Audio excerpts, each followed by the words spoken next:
అందరూ మ్యూట్ చేసుకోండి మొత్తం.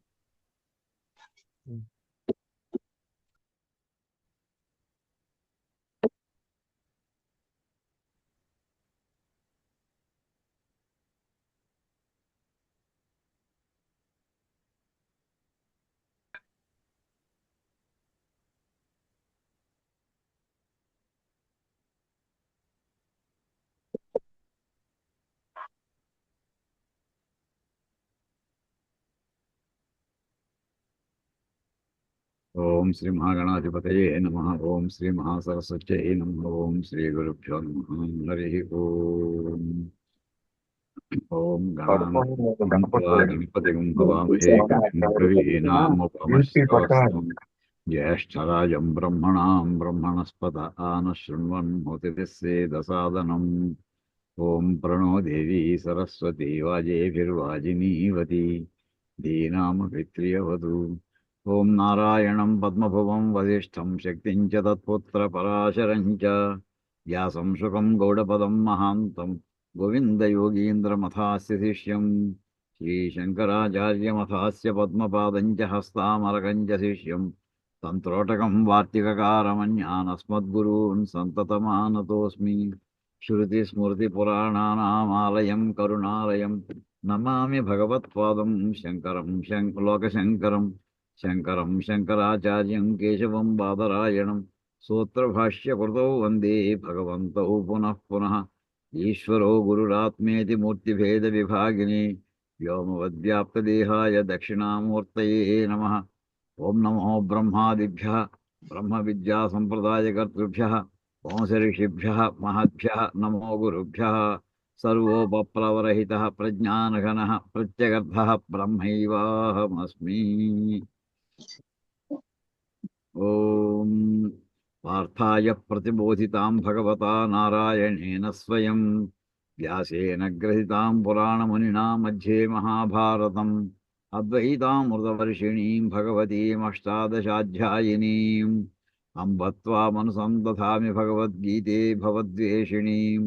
నమోऽस्तु ते व्यासविशालबुद्धे फुल्लारविन्दायतपत्रनेत्र येन त्वया भारततैलपूर्णः प्रज्वालितो ज्ञानमयप्रदीपः.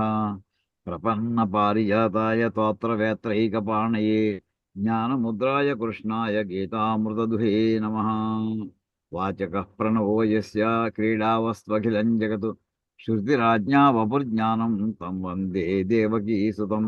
सर्वोपनिषदो गावो दोग्धा गोपालनन्दनः पार्थो वत्सः सुधीर्भोक्ता दुग्धं गीतामृतं महतु. वसुदेवसुतं देवं कंसचाणूरमर्दनं देवकी परमानन्दं कृष्णं वन्दे जगद्गुरुं. भीष्मद्रोणतटा जयद्रथजला गान्धारनीलोत्पला शल्यग्राहवती कृपेण वहिनी कर्णेन वेलाकुला. अश्वत्थामविकर्णघोरमकरा दुर्योधनावर्तिनी सोत्तीर्णा खलु पाण्डवैरणनदी कैवर्तके केशवी. पाराशर्यवचः सरोजममलं गीतार्थगन्धोत्कटं नानाख्यानककेसरं हरिकथा सद्भानुनाबोधितं. लोके सज्जनषट्पदैरहरः पेपीयमानं मुदा भूयाद्भारतपङ्कजं कलिमलप्रध्वंसि न श्रेयसे. मूकं करोति वाचालं पङ्गुं लङ्घयते गिरिं यत्कृपादमहं वन्दे परमानन्दमाधवं. यं ब्रह्मा वरुणेन्द्ररुद्रमरुतस्तुन्वन्ति दिव्यैस्तवैः वेदैः साङ्गपदक्रमोपनिषदैर्गायन्ति यं सामगाः. ध्यानावस्थिततद्गतेन मनसा पश्यन्ति यं योगिनः यस्यान्तं न विदुःसुरासुरगणा देवाय तस्मै नमः. ओम गुरुर्ब्रह्मा गुरुर्विष्णुः गुरुर्देवो महेश्वरः गुरुः साक्षात् परब्रह्म तस्मै श्री गुरवे नमः.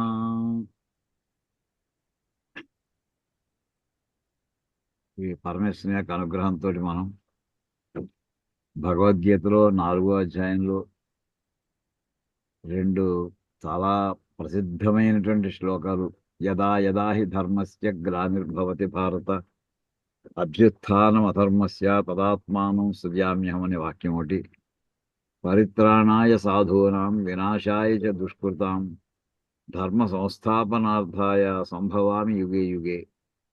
ఈ రెండు శ్లోకాలకి మామూలుగా మనం సంక్షిప్తంగా భాష్యం చదివేశాం. అంటే పుస్తకంలో సంక్షిప్తం భాష్యం యాజ్ ఇదిగా ఇచ్చింది చదివేశాం. కానీ అది దృఢతరంగా ఆయన ఎప్పుడెప్పుడు ఎలా ఎలా నిరూపణ చేశాడు పరమాత్మ అనే మాటకి మనం ఉదాహరణల కింద భాగవతంలోని దశావతారాల కథలు కొంత సంక్షిప్తంగా చెప్పుకుందాం అనుకున్నాం. అందులో మత్స్యావతారంలో కొంతవరకు మొన్న మనం కిందటి తరగతిలో చెప్పుకోవడం జరిగింది. అందులో చెప్పుకున్నటువంటి దాంట్లో అతను ఆ మత్స్య రూపంలో వచ్చినటువంటి శ్రీ మహావిష్ణువు ఇతన్ని పరీక్షించడానికి అన్నట్టుగా ఏమయ్యా నన్ను సముద్రంలో పడేస్తావా అని అనేప్పటికీ ఆ తర్వాత మనకి ఆ సత్యవ్రతుడు చెప్పినటువంటి వాక్య ఎవరే నువ్వు సామాన్యుడివా, నువ్వు సామాన్యుడు కాదు, అంభశ్చరంబైన హరివి నేనెరిగితిన్ అవ్యయ నారాయణాభిధాన. నాకు తెలిసిందయ్యా నువ్వు నారాయణుడు. అభిధానం అంటే పేరు, అభిధానం అంటే పేరండి. నారాయణుడు అని పేరు కలిగినటువంటి మహానుభావ అవ్యయ. అంభశ్చరంబైన హరివి నీవు, నీళ్లలో తిరిగేటటువంటి మత్స్య రూపంలో ఉన్నటువంటి శ్రీ మహావిష్ణువుగా నాకు తెలిసిందయ్యా. అంచేత నిన్నే సముద్రం వదిలిపెట్టడం అది చిన్న లీలంతే నువ్వు చేస్తున్నటువంటిది. జనన సంస్థితి సంహార చతురచిత్త దీనులకు భక్తులకు మాకు దిక్కు నీవ, నీదు లీలావతారముల్ నిఖిల భూత భూతి హేతువుల్ మృక్యద పురుషవర్య అంటూ అక్కడ శ్రీ మహావిష్ణువు అతను స్తోత్రం చేస్తాడు. మామూలు చెప్పున మన ఈ వాక్యం కూడా చెప్పుకున్నది. సృష్టి స్థితి లయాలు. జననం అంటే సృష్టి, సంస్థితి అంటే స్థితి అంటే నిలబెట్టుట, మెయింటైన్ చేయుట. సంహారం అంటే మనం లయం అనే పదానికి ఇంగ్లీష్లో ఏం చెప్తూ ఉంటామండి, డిస్ట్రక్షన్ అని అంటుంటాం. తప్పండి అది. డిస్ట్రక్షన్ కాదు, సర్వనాశనం కాదు. అక్కడ లయము అంటే కనిపించకుండా చేయడం. నీళ్ళలో ఉప్పు వేస్తే ఎలా కరిగిపోయి ఉంటుందో, ఉప్పు ఉందా లేదా ఉంటే ఉంది, ఎక్కడుంది కనిపిస్తుందా కనిపించట్లేదు, దాన్ని డిజాల్వ్ చేయడం. కరెక్ట్ మాట ఏమంటే లయం అనే మాటకి నియరెస్ట్ పదం ఇంగ్లీష్లో మనం చెప్పుకుంటే డిజాల్వ్ అని చెప్పుకోవాలి, డిజల్యూషన్. అది అటువంటి వాటన్నిటిలో కూడా ఏకకాలంలో చతుర్దశ భువనాల్లో ఉన్నటువంటి సమస్త జీవరాశికి నిర్జీవరాశికి కూడా నువ్వు చాతుర్యంతో నడిపించగలుగుతున్నావయ్యా. దీనులకి భక్తులకి మాకు నువ్వేనయ్యా దిక్కు అంటూ అతను స్తోత్రం చేస్తాడు. ఎప్పుడైతే అతను గుర్తించాడో ఇంకా స్తోత్రం, ఇతరులు నేను బయట వాళ్ళమయ్యా, మేము పరాయి వాళ్ళమా, చిత్ సంగతులము నిత్యము చైతన్యముతో కలిసి ఉండేటట్టు చైతన్య స్వరూపుడే పరమాత్మనే ధ్యానం చేసుకుంటూ ఉండేవాళ్ళం. నీవు కలిగితే భక్త స్థితిలో నిన్ను ఎప్పుడు నతి చేసిన, నతి అంటే ఇక్కడ నమస్కారం, నతి చేసిన వానికి ఎలా నాశనం కలుగు, నిన్ను నమస్కరించేవాడు ఎవరు నాశనం అవుతుంది, ఎవరికైనా ఇబ్బందులు కలుగుతాయా అంటూ అతను స్తోత్రం చేస్తే అప్పుడు మత్స్య రూపంలో ఉండే శ్రీ మహావిష్ణువు అతను పూర్తి ఫ్యూచర్ ప్లాన్ అంతా చెప్పేశాడు. ఈట ఇంతవరకు మనం చెప్పున్నాం, అయ్యా ఇంకొకసారి చెప్పున్నాం. ఈట మీద ఈ రాత్రికి 7వ దినమున పద్మగర్భునికి ఒక్క పగలు నిండు, అంటే బ్రహ్మగారికి ఒక పగలు నిండుది. ఒక పగలంటే మనకి కల్పము అంటామండి, రాత్రిపూటని ఇంకొక కల్పం అంటాం. 2 కల్పములు అయితే ఒక రాత్రి పగలు అవుతాయి, అహోరాత్రాలు అవుతాయి. ఇప్పుడు పగల భాగం అయిపోతుంది ఎన్నాళ్ళకంటే 7వ రోజుకి. ఆ దాంతో ఏమవుతుందంటే భూర్భువాధిక జగంబులు మూడును, భూర్లోకము భువర్లోకము సువర్లోకము. భూర్లోకం అంటే మామూలుగా ఇప్పుడు మనం నిలబడినటువంటి ఈ ల్యాండ్ మాస్ అంతా కూడా దాని భూర్లోకం అని. భువర్లోకం అంటే అంతరిక్షం అండి, నక్షత్ర మండలానికి భూమండలానికి మధ్యలో ఉన్నటువంటిది. తర్వాత స్టెల్లార్ స్పేస్ ఏది, దాన్ని ఏమంటారంటే సువర్లోకం అంటారు, దాన్ని ద్యులోకం అని కూడా అంటుంటారు. అలాగే భూర్భువాధిక జగంబులు మూడు విలయాబ్ధిలోన ములుగు, ప్రళయకాల సముద్రంలో మునిగిపోతాయ్యా. ఆ లోన పెద్ద నావ సేరగా వచ్చు, ఒక పెద్ద పడవ వస్తుంది. నా పంపు పెంపున దానిపై నువ్వేం చేస్తావంటే నా ఆజ్ఞ కింద తీసుకుని నువ్వు చేసిన పని ఉంటుంది. ఇంకా 7 రోజుల టైం ఉంది నీకు.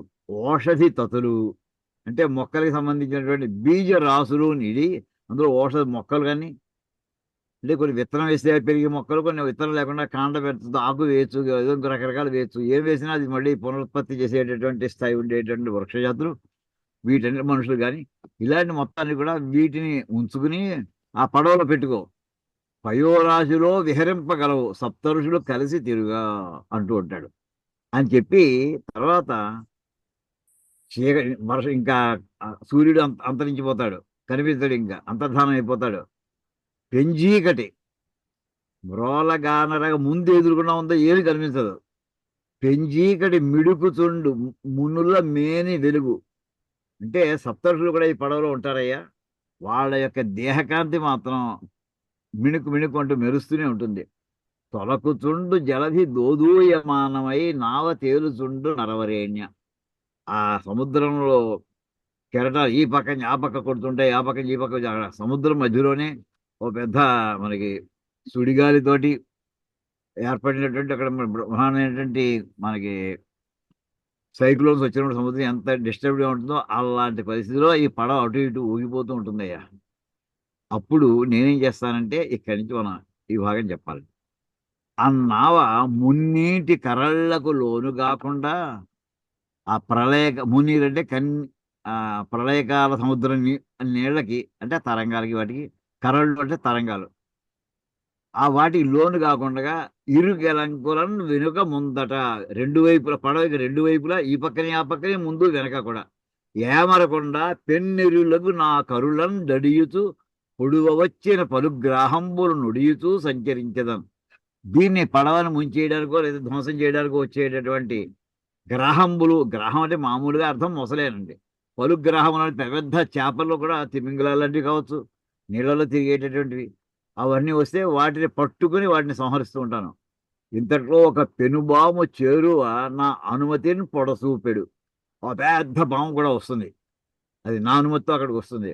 దానం చేసి సుడిగాడ్పుల కతంబన నావ వడిని తిరుగంబడకుండా ఆ పెద్ద పెద్ద గాలివానలకి అనమాట, ఈ సుడిగాలికి ఈ పడవ బోల్తా కొట్టేయకుండా ఉండడానికి నా కొమ్ము తుదిన్ పదిలము చేసి నీకును మునులకును అలజడి పెంచకుండా ఇప్పుడు ఏం చేస్తామంటే ఆ పాము సహాయంతో పాముకు రెండు పక్కల ఓ పక్కనేమో ఈ పడవకి ఉండేటటువంటి దానికి లంగర్ వేసి చూడడానికి ఉండే రింగులో ఉంటుంది దానికి కట్టు, ఇంకోటి అట్టుగా నా మత్స్య రూపంలో ఉన్న నాకు పైన కొమ్ములో ఉంటుంది దానికి కట్టు.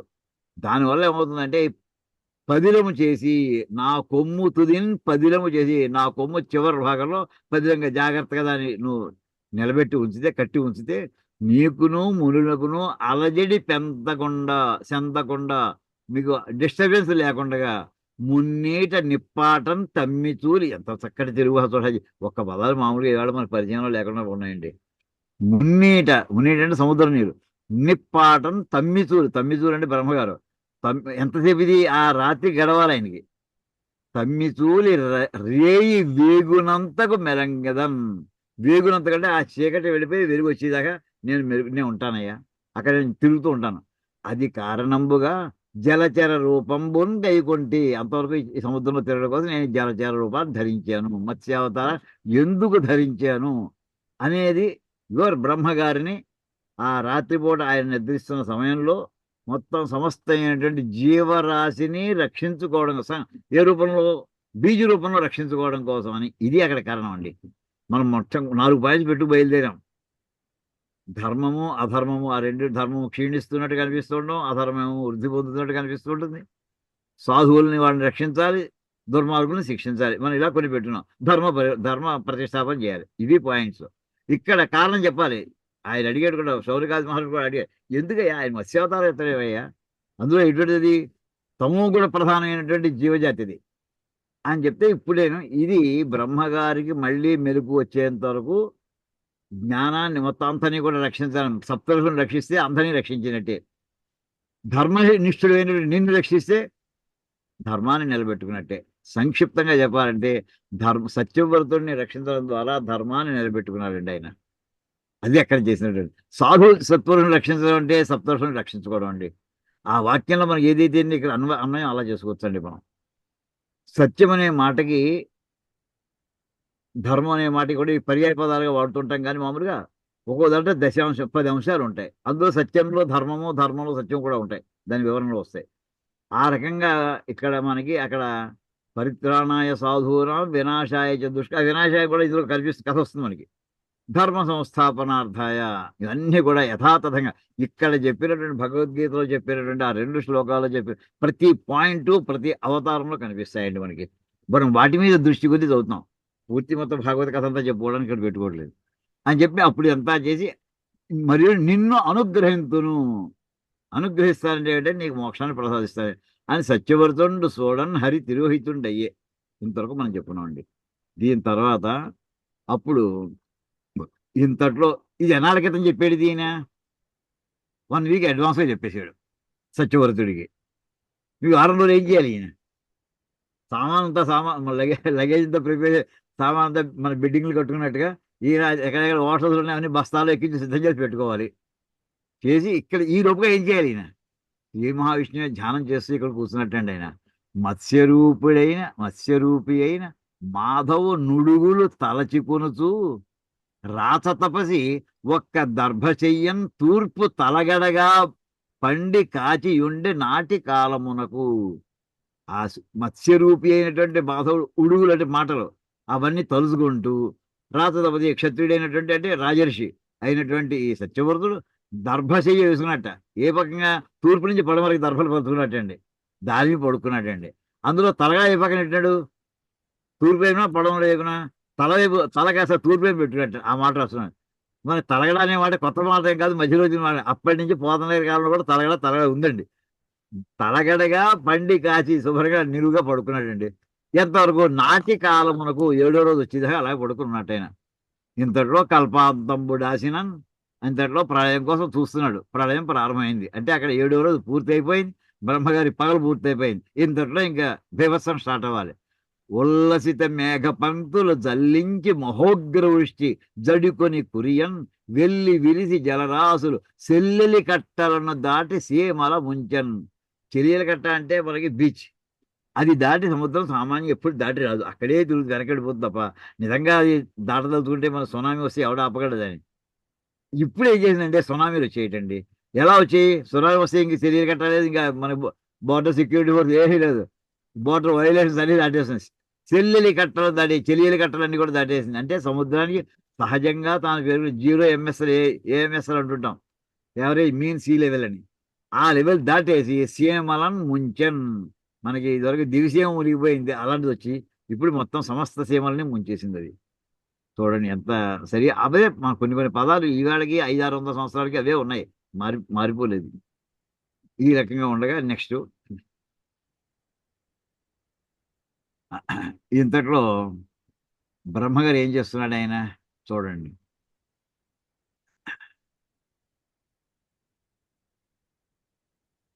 పాపం 100 ఏళ్ల నుంచి అలా ఒకరు అంటే ఒక కల్పం అంటే ఒక పగలంతా పొద్దున 6 o'clock ఆయన డ్యూటీ స్టార్ట్ అవుతుందండి మార్నింగ్. మళ్ళీ ఈవినింగ్ 6 దాకాను 12 hours వర్క్ చేయాల్సిందేట. 8 hours షిఫ్ట్ కాదండి అయింది. ఎరి నెల్లప్పుడు నిలిచి ప్రాణి చేయమున్ నిర్మించి వీ తిరయన్ ఈల్గుతూ ఆవులింతుతూ అదుండు ఏ సృష్టియున్ మాని మేనొరగన్ రెప్పలు మూసి కేల్ తలగడైయుండంగా నిద్రించుతున్ గురువెట్టందొరగన్ కలల్ కనుతున్ నిర్ఘోషించుతున్ భూవర. బ్రహ్మగారికి కళ్ళు మూసుకుపోతున్నాయిటండి. అంత నిద్ర వచ్చేసింది దానికి.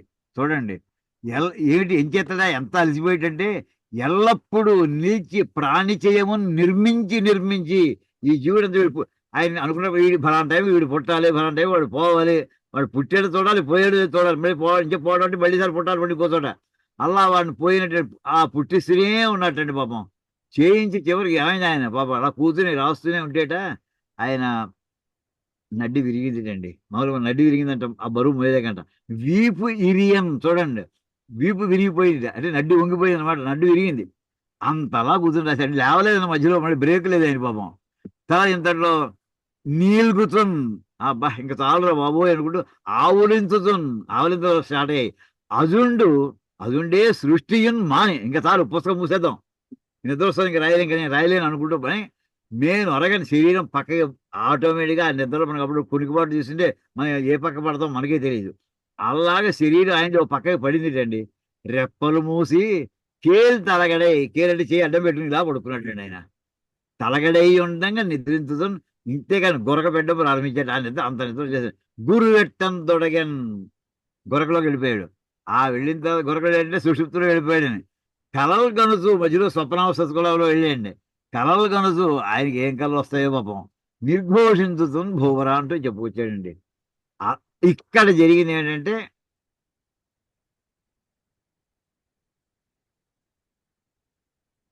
వినాశాయ చ దుష్కృతాం అనే మాట ఇక్కడ దొరుకుతుందండి పాయింట్. అలసి సొలసి నిదుర నందిన పరమేష్ఠి ముఖమునుంది. ఇక్కడ చూడండి, కొంచెం పెద్ద చేస్తాను అక్షరాలు. అలసి సొలసి నిదుర నందిన పరమేష్ఠి ముఖమునందు వెడలే మొదలి శృతులు అపహరించను ఒక హయగ్రీవుడను దైత్యభటుడు దొంగ దొడర పరుల వశమే. అంటే అలసి సొలసి నిద్ర పొందినటువంటి పరమేశ్వర యొక్క ముఖంలోంచి ఆయన గురక పెడుతున్నాడు అన్నారు చూసారా, ఆ గురక పెట్టే సమయంలో వేదాలన్నీ కూడా బయటకు వచ్చేసేయటండి. వెడలే బయటకు వచ్చేయి మొదలి శృతులు, మొట్టమొదటిలో ఉండేటువంటి వేదాలన్నీ కూడా అవి బయటికి రావడంతో అపహరించన్ ఒక హయగ్రీవుడు అనే దైత్యభటుడు. ఇప్పుడు ఒక్కసారి ఆలోచించండి, ఏమిటి ఎత్తుకుపోయాడు వాడు? వాడు అపహరించాడు. అది పుస్తకం రూపంలో ఉన్నాయా? హార్డ్ మెటీరియల్ ఉందా? నాకేమనిపిస్తుందని చదువుతుంటే ఆడియో ఫైల్స్ పట్టుకుపోయాడండి వాడు. అది ఇదేంటంటే శబ్ద రూపంలో ఉన్నాయి వేదాలు, అది ఉన్నాయి. వాడు ఎత్తుకుపోయాడు ఉన్నాడు. ఎత్తుకుపోయింటే ఆడియో ఫైల్స్ ఎక్కడో ఫోల్డర్లో ఉంటే ఆ ఫోల్డర్ మొత్తం అయిన వాడు ఎత్తుకుపోయాడండి వాడు. అది అలా అనిపించాలి. ఒకసారి 30 ఏళ్ల క్రితం తిరుపతిలో సభ అయిందండి. వేదాలకి అసలు రూపము లేదు. వేదాలకి రూపం లేదు అంటే మనం వేదభారతి పెట్టే ముందు వేదాలు 4 వేదాలకి 1131 శాఖలు ఉండేవి. తర్వాత 1131 మన ఇండిపెండెన్స్ 12, 13 వచ్చాయి. అందులో 91 నాటికి 7 మిగిలి ఈ కథ అంతా చెప్పామండి. వేదాలకి రూపం లేదయ్యా, వేదాల రూపం లేనట్టు దాన్ని ఎవడు అపహరిస్తాడయ్యా అంటూ ఒక ఆయన పెద్ద ఆయన చాలా గౌరవనీయులు ఆ మాట అన్నారు. అప్పుడు ఏదో చెప్పాలి సభలో, తిరుపతి సభలో జరుగుతుంది. వెంటనే ఒక మాట అన్నాను, అయ్యా వాడు ఎత్తుకుపోయాడు అని అన్నాడంటే అది మెటీరియల్ ఫార్మ్ అయి ఉండాలండి, అనుమానం అక్కర్లేదు. ఒక మెటీరియలే ఎత్తికెళ్ళగలడు. ఇప్పుడు ఆడియో ఫైల్స్ కూడా మెటీరియలే, గుర్తుపెట్టుకోండి. ఆడియో ఫైల్స్ కూడా మెటీరియల్సే. అది కనిపించకపోవచ్చు, శబ్ద రూపంలో ఉండొచ్చు, కానీ దాన్ని నిక్షిప్తం చేసి పట్టుకుపోయాడు వాడు. అంటే ఒక కంటైనర్ బాక్స్లో పట్టుకుపోయాడు కంటెంట్ని. అది ఏదో రూపంలో పట్టుకుపోయాడు. దానికి రూపకల్పనగా మనకి పుస్తక రూపం అనుకుంటున్నాం మనం.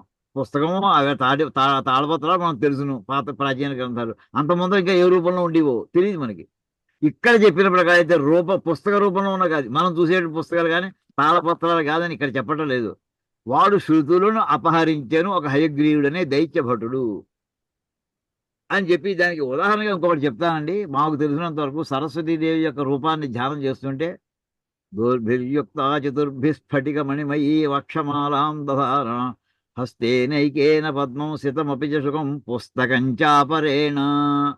సరస్వతీదేవి చేతిలో ఏముంటాయి అని చెప్పారంటే అక్షమాల ఉంటుంది, స్వచ్ఛమైనటువంటి స్ఫటికమాల ఉంటుంది, వీణ ఉంటుంది, ఒక పుస్తకం కూడా ఉంటుంది. పుస్తకము చేతన్బు నితిన్ అని మనకి తెలుగులో చెప్పుకుంటాం. సరస్వతి అంచేత ఆవిడ చేతిలో పుస్తకం ఏ రూపంలో ఉందో మీరు ఏదో రూపం పుస్తకం కదా, అదే తాటేగుల పుస్తకం, ప్రింటెడ్ బుక్, ఇంకోటి ఆ పుస్తకం ఎటువంటి పుస్తకం అమ్మవారి చేతిలో ఉంటుందండి? సరస్వతీదేవి చేతిలో. ఆర్డినరీ నవల్స్ ఉంటాయా? నవల్స్ ఉండవు. ఆర్డినరీ నవల్స్ ఉండవు. డిటెక్టివ్ పుస్తకాలు ఉండవు వాడి చేతిలో. అత్యంత పవిత్రమైన గ్రంథాలని సూచనగా అవి వేదాలే. అంతకంటే పవిత్రత చూపించేటువంటి ఏ గ్రంథం లేదు. జ్ఞానస్వరూపమే వేదం, వేదమే జ్ఞానస్వరూపం. వేదం అనే పదానికి అర్థమే జ్ఞానం. ఆ జ్ఞానాన్ని ఏదో ఒక రూపంలో నిక్షిప్తం చేయడం, ఆ నిక్షిప్తమైనటువంటి ఆ రూపాన్ని ఆవిడ చేతిలో పట్టుకుందండి.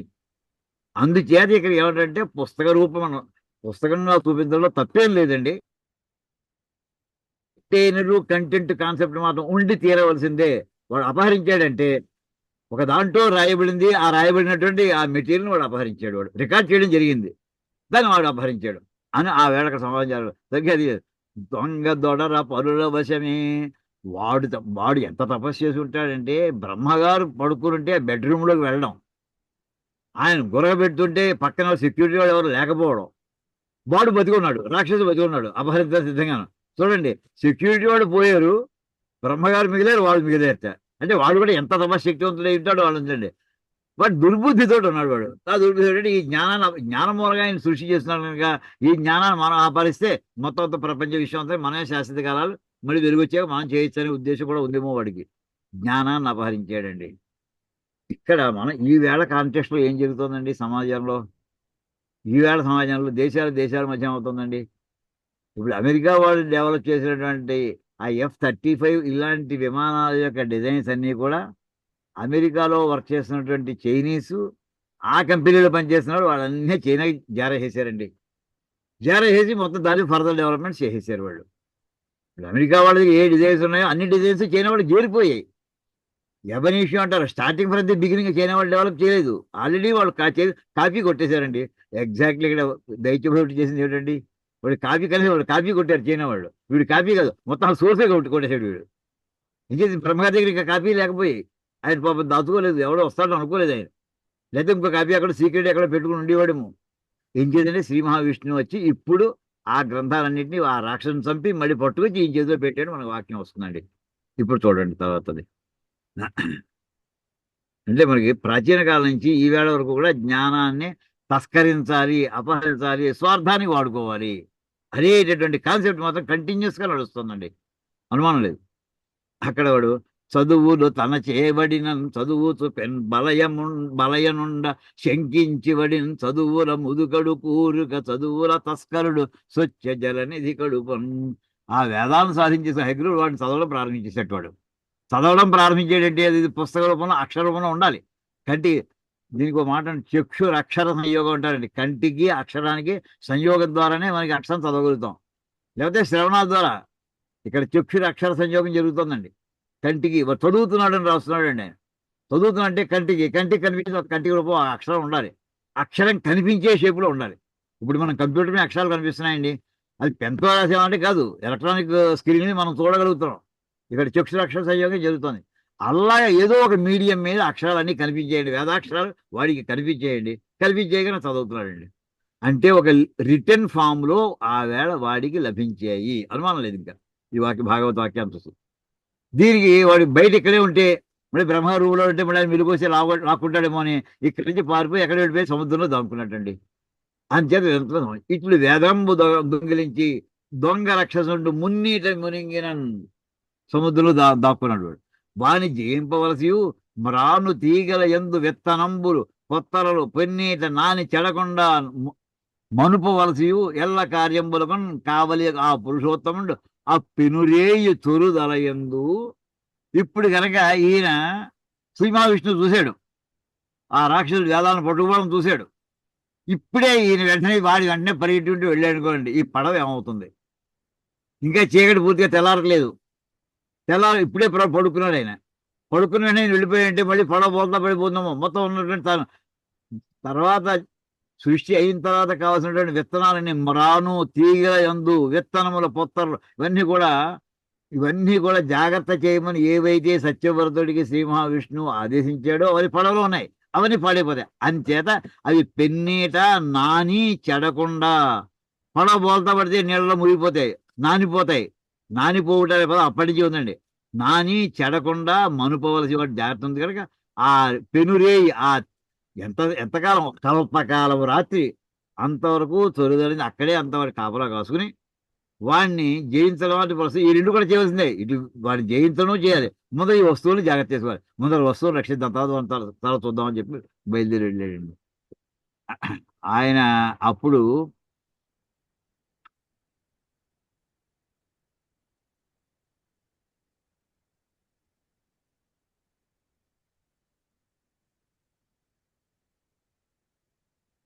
ఇంతట్లో ఆయన చెప్పినట్టుగానే అక్కడికి పడవ వచ్చింది. ఆ పడవలో మహానుభావులు ఉన్నారు. అదంతా చూసిన తర్వాత తమలో వీళ్ళందరూ కూడా విష్ణు మహాత్మ ఇలా పొగడం ప్రారంభించాడు. ఆ పాము వచ్చింది, ఆ పాముతో ఓడని మహామత్స్య యొక్క కొమ్ము కట్టాడు. సంతోషంతో హృదయాన్ని ధైర్యంగా కూర్చున్నాడు. అప్పుడు ఆయన చేసేటటువంటి ఆయన స్తోత్రం మనకి కథలు చెప్పుకోవడమే కాదండి, స్తోత్ర వాక్యాల్లో ఎంత చక్కటి పదాలతో వాళ్ళు రాశారు.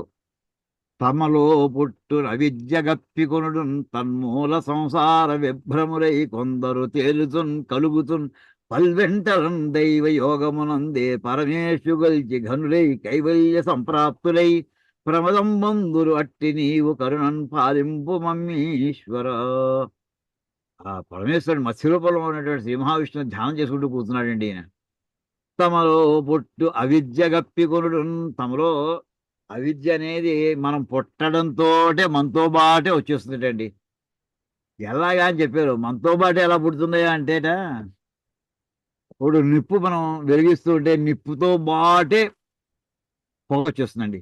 అగ్గిపొల గీస్తున్నాం, అగ్గిపొల గీయించే చూడండి, మంటతో బాటే పొగ వస్తుంది అక్కడ.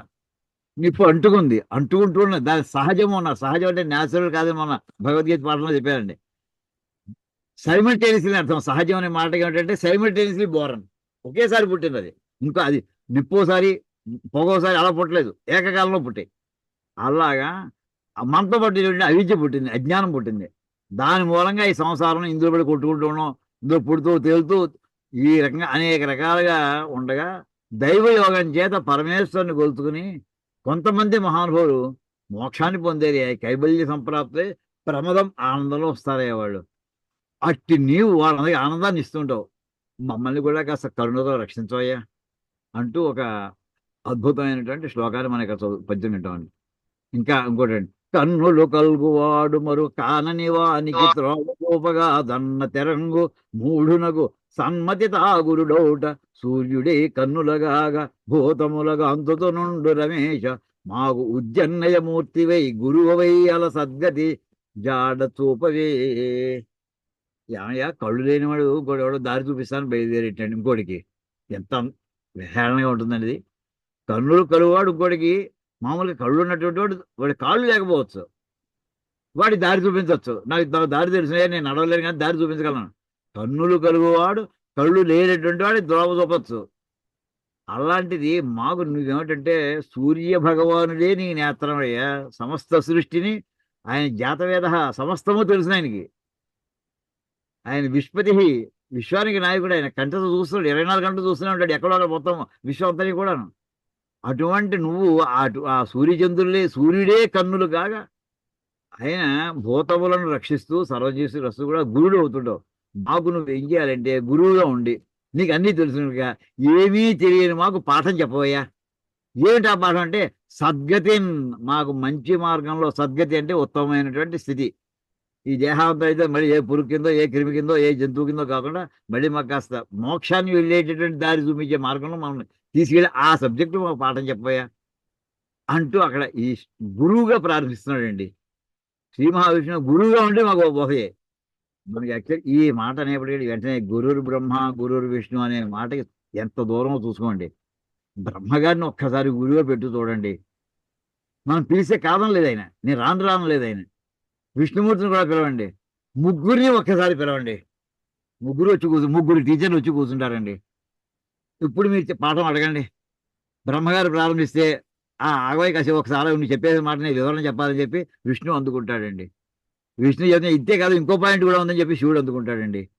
అది అయిన తర్వాత నా తర్వాత వాక్యాన్ని వెళ్ళమంటావా అని మళ్ళీ బ్రహ్మగారు వాళ్ళు పర్మిషన్ తీసి మళ్ళీ ముందుకు వెళ్తాడండి. అలా ముగ్గురిని స్మరించుకునేటటువంటి మనకి అద్భుతమైన శ్లోకం ఉంటుంది. గురుర్ బ్రహ్మ గురుర్ విష్ణు గురుర్ దేవ్. ఈ రూపం ఆ శ్లోకం చదివేస్తూ ఉంటాం. వాడిని గురుత్రయ రూపంలో ఒక్కసారి ఆలోచించాలి, ఎంత అందంగా ఉంటుందో అసలు అది. ఊహకంటది అసలు అది. వాడు గురువు అయితే మనం దేనికంటే బెంగ అసలు.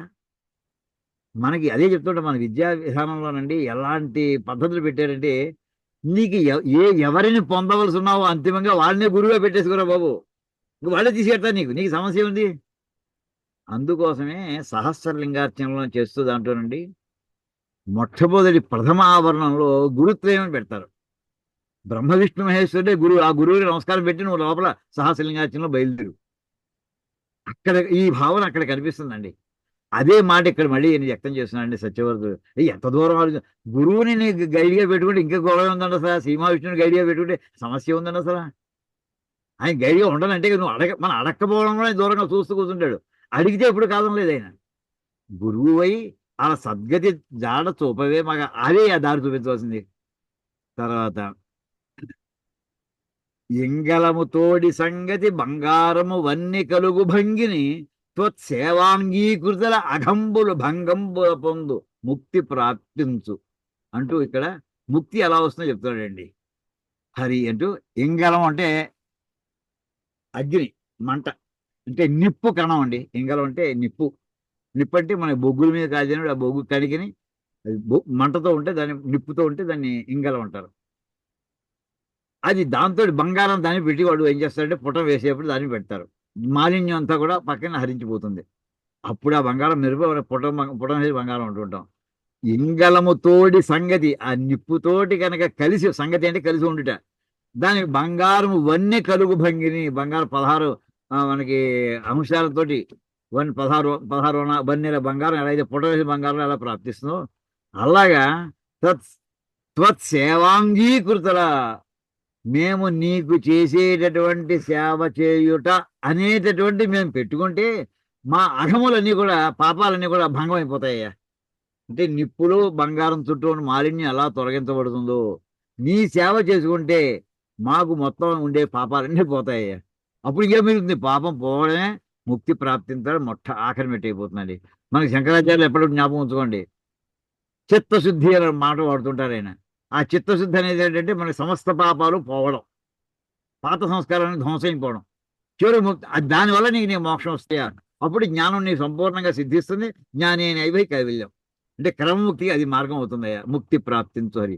ఈ రకంగా అపూర్వమైనటువంటి వేదాంత వాక్యాలని చెప్తున్నాడు. ప్రాణం రక్షించి రక్షించి బాబోయ్ సముద్రం మునిగిపోతామేమో, ఇంకో పాము వస్తుందో తేలు వస్తుందో, ఈ భయం దాని గురించి బెంగట్టుకోవట్లేదు. ఇదండి సాధు పురుషుల యొక్క, అంటే వాళ్ళు అలా పరమాత్మని వాళ్ళు ధ్యానం చేసుకుంటూ ఉంటారయ్యా. అలాంటి వాళ్ళని రక్షించకపోతే ఇంకెందుకయ్యా? పరిత్రాణాయ సాధూనాం అంటే నాకు బాధ్యతను వాళ్ళు నా మీద వదిలిపెట్టేశారయ్యా. ఆ మాట ఇవన్నీ కూడా ఉదాహరణలు అండి. ఆ సాధువులు ఎలా ఉంటారో చెప్పే వాళ్ళ సాధువుల యొక్క ప్రవర్తన విధానం, వాళ్ళ మాటల విధానం, వాళ్ళ ఆచరణ విధానం, ఆలోచన విధానం అన్ని ఇక్కడ మనకి స్పష్టంగా చూపిస్తున్నాడు అండి. ఇలా చేస్తూ ఉండగా చివరికి గీతలు గీకండి అమ్మా ప్లీజ్.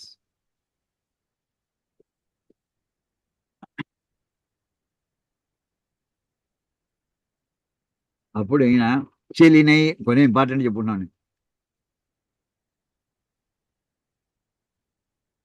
చెలినై చుట్టమవై మనస్థితుడవై చిన్మూర్తివై ఆత్మవై వలనై కోర్కుల పంటనై విభుడవై వర్తిల్లు నిన్నొలగే పొల వెంటంబడి లోకమక్కడ వృధా బద్ధాశమైపోయడిన్ నిలువన్నేర్చుని హేమరాశి గనయున్ నిర్భాగ్యుడంభశ్చయ. మరి గీతల్ని పెట్టేస్తున్నారు మా స్క్రీన్ మీద నాకు. ఋషికేశ్ గారు మీ దాని నుంచే వస్తుందండి, కొంచెం చూసుకోండి.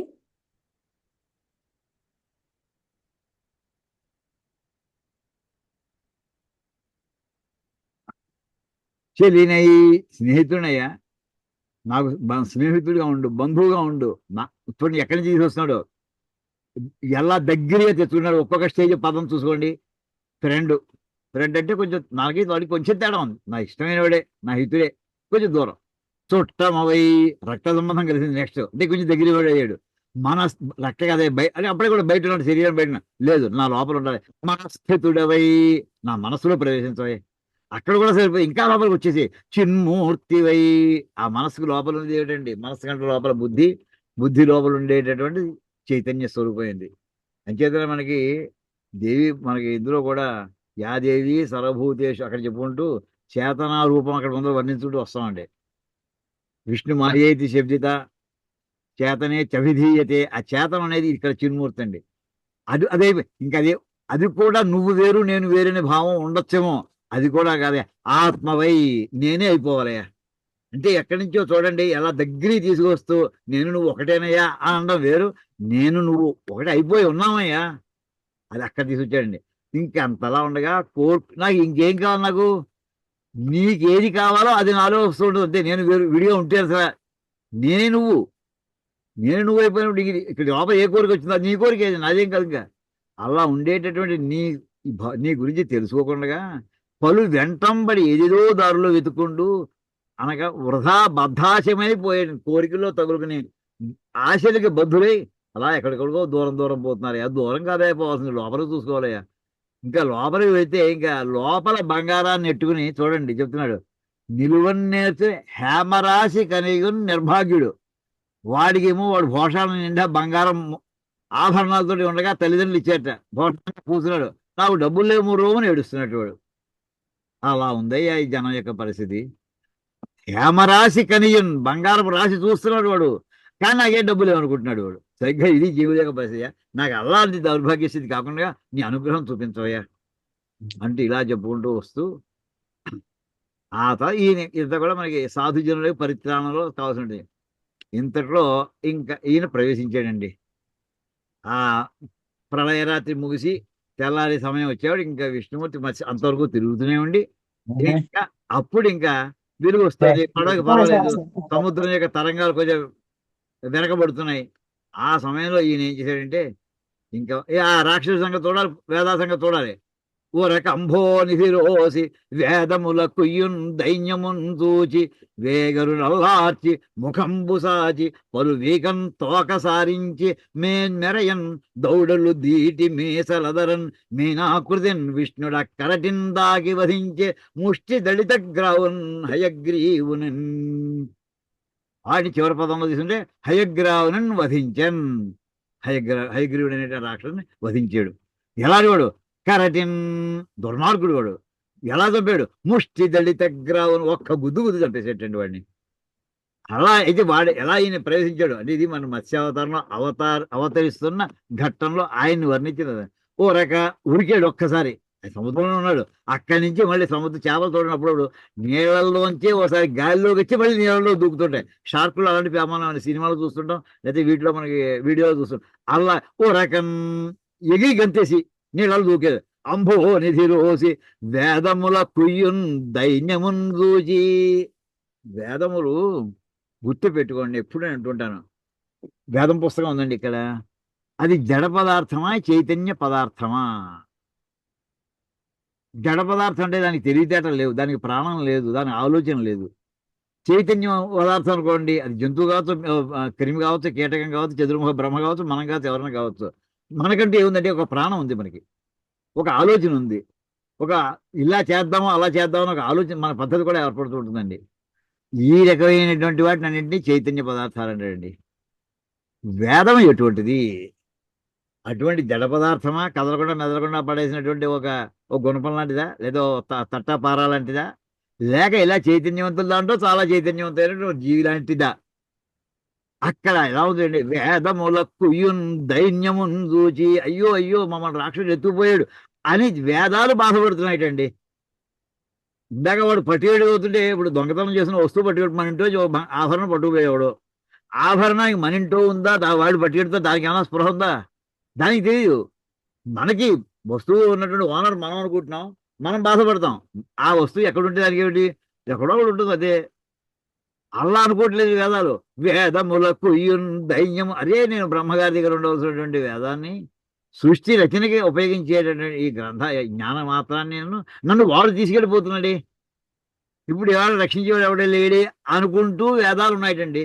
అంటే చైతన్య స్వరూపమైనటువంటి వేదానికి ఆ బాధలుంటే అది వేగరు అల్లార్చి వాడి బాధపడ వేదాలని మళ్ళీ ఓరలింపలేసి ముఖం బుసాచి వాడు ఎక్కడున్నాడు దీర్ఘంగా సూచి పలు వేగం తోక సారించి మొత్తం ఆ పక్కన ఈ పక్క తోక సాడించుకుంటూ మొత్తం మెరయన్ శరీరంతో ధగధగాయమానంగా మెరిసిపోతూ పెడుతుందండి. నేను దౌడలు దీటి గట్టిగా పళ్ళు బిగించి ఎక్కడున్నాడో వాడు పట్టుకోవాలని. మీసాలు, మీసం అంటే ఆ చేపకుండే మీసాలు, మీసాలని మీసా అని పదం వాడారు. మీనాకృతి విష్ణుడు ఆ మీనాకృతి మత్స్యావతార రూపంలో వచ్చి వాడిని హయగ్రీవుడిని చంపేసాడు. చంపేసి అక్కడ ఏమిటి? చంపేస్తే మరి వాడి లోపల ఉందా వేదం, వాడి చేతి బయట ఉందా, వాడి బాడీకి బయట ఉన్నాయి. అంటే ఇందాక చెప్పినటువంటి మళ్ళీ కాన్సెప్ట్, వేదములు అనేటువంటిది ఒక కంటైనర్లో కంటెంట్ రూపంలో ఉన్నాయి. ఆ కంటైనర్ బయట తీసినాడు. అంతా ప్రళయావసానం, మొత్తం ప్రళయకాలం అయిపోయిన తర్వాత అప్పుడు నెక్స్ట్ ఏం జరిగింది? ఎప్పుడు వేగునంచెదురు తూతునుండు మునుల డెందంబులు ముదమునంద. ఎప్పుడు వెలుగుస్తున్నా అని వేగు అంటే వేగు చుక్క అంటామండి. వేగు చుక్క అంటే వెలుగు వచ్చే సమయంలో వచ్చే చుక్క అనే మాటకు అర్థం ఏంటంటే నక్షత్రం అంటామండి. ఎలా వచ్చింది? శుక్రుడు ప్రకృతి, చుక్క వికృతి అండి. ఆకాశంలో తూర్పు వైపుని మనకి వీనస్ అంత బ్రైట్ గా ట్వింకిల్ ట్వింకిల్ లిటిల్ స్టార్ లో ఉన్నది ఏమిటంటే అక్కడ వర్ణించేది వీనస్ అండి, శుక్రగ్రహాన్ని. అది అంతలా మెరిసిపోతుంది, డైమండ్ లో మెరిసిపోతూ ఉంటుంది. దాని పేరే మనం శుక్రుడికి చుక్క అని పేరు ఉంటుంది. ఇక్కడ ఏంటంటే మన వేగు చుక్క అంటే వెలుగు వచ్చే సమయంలో మెరిసిపోతూ ఉండేట్లాగా పొద్దున 5:30, 6 కనిపించేటటువంటి వేగు చుక్క అంటే వెలుగు వస్తుండగా కనిపించే నక్షత్రం అనుకుంటాం. నక్షత్రం కాదు, గ్రహం ఇది. వేగునం ఎదురు చూచుతో మహానుషులు తెల్లారుతుంటే తెల్లారేప్పుడు స్నానాలు చేసేయడం, గోదావరికో గంగగా వెళ్ళిపోతుండడం, సంధ్యావందనం అర్ఘ్యపదాలు మనం చేసుకుంటాం.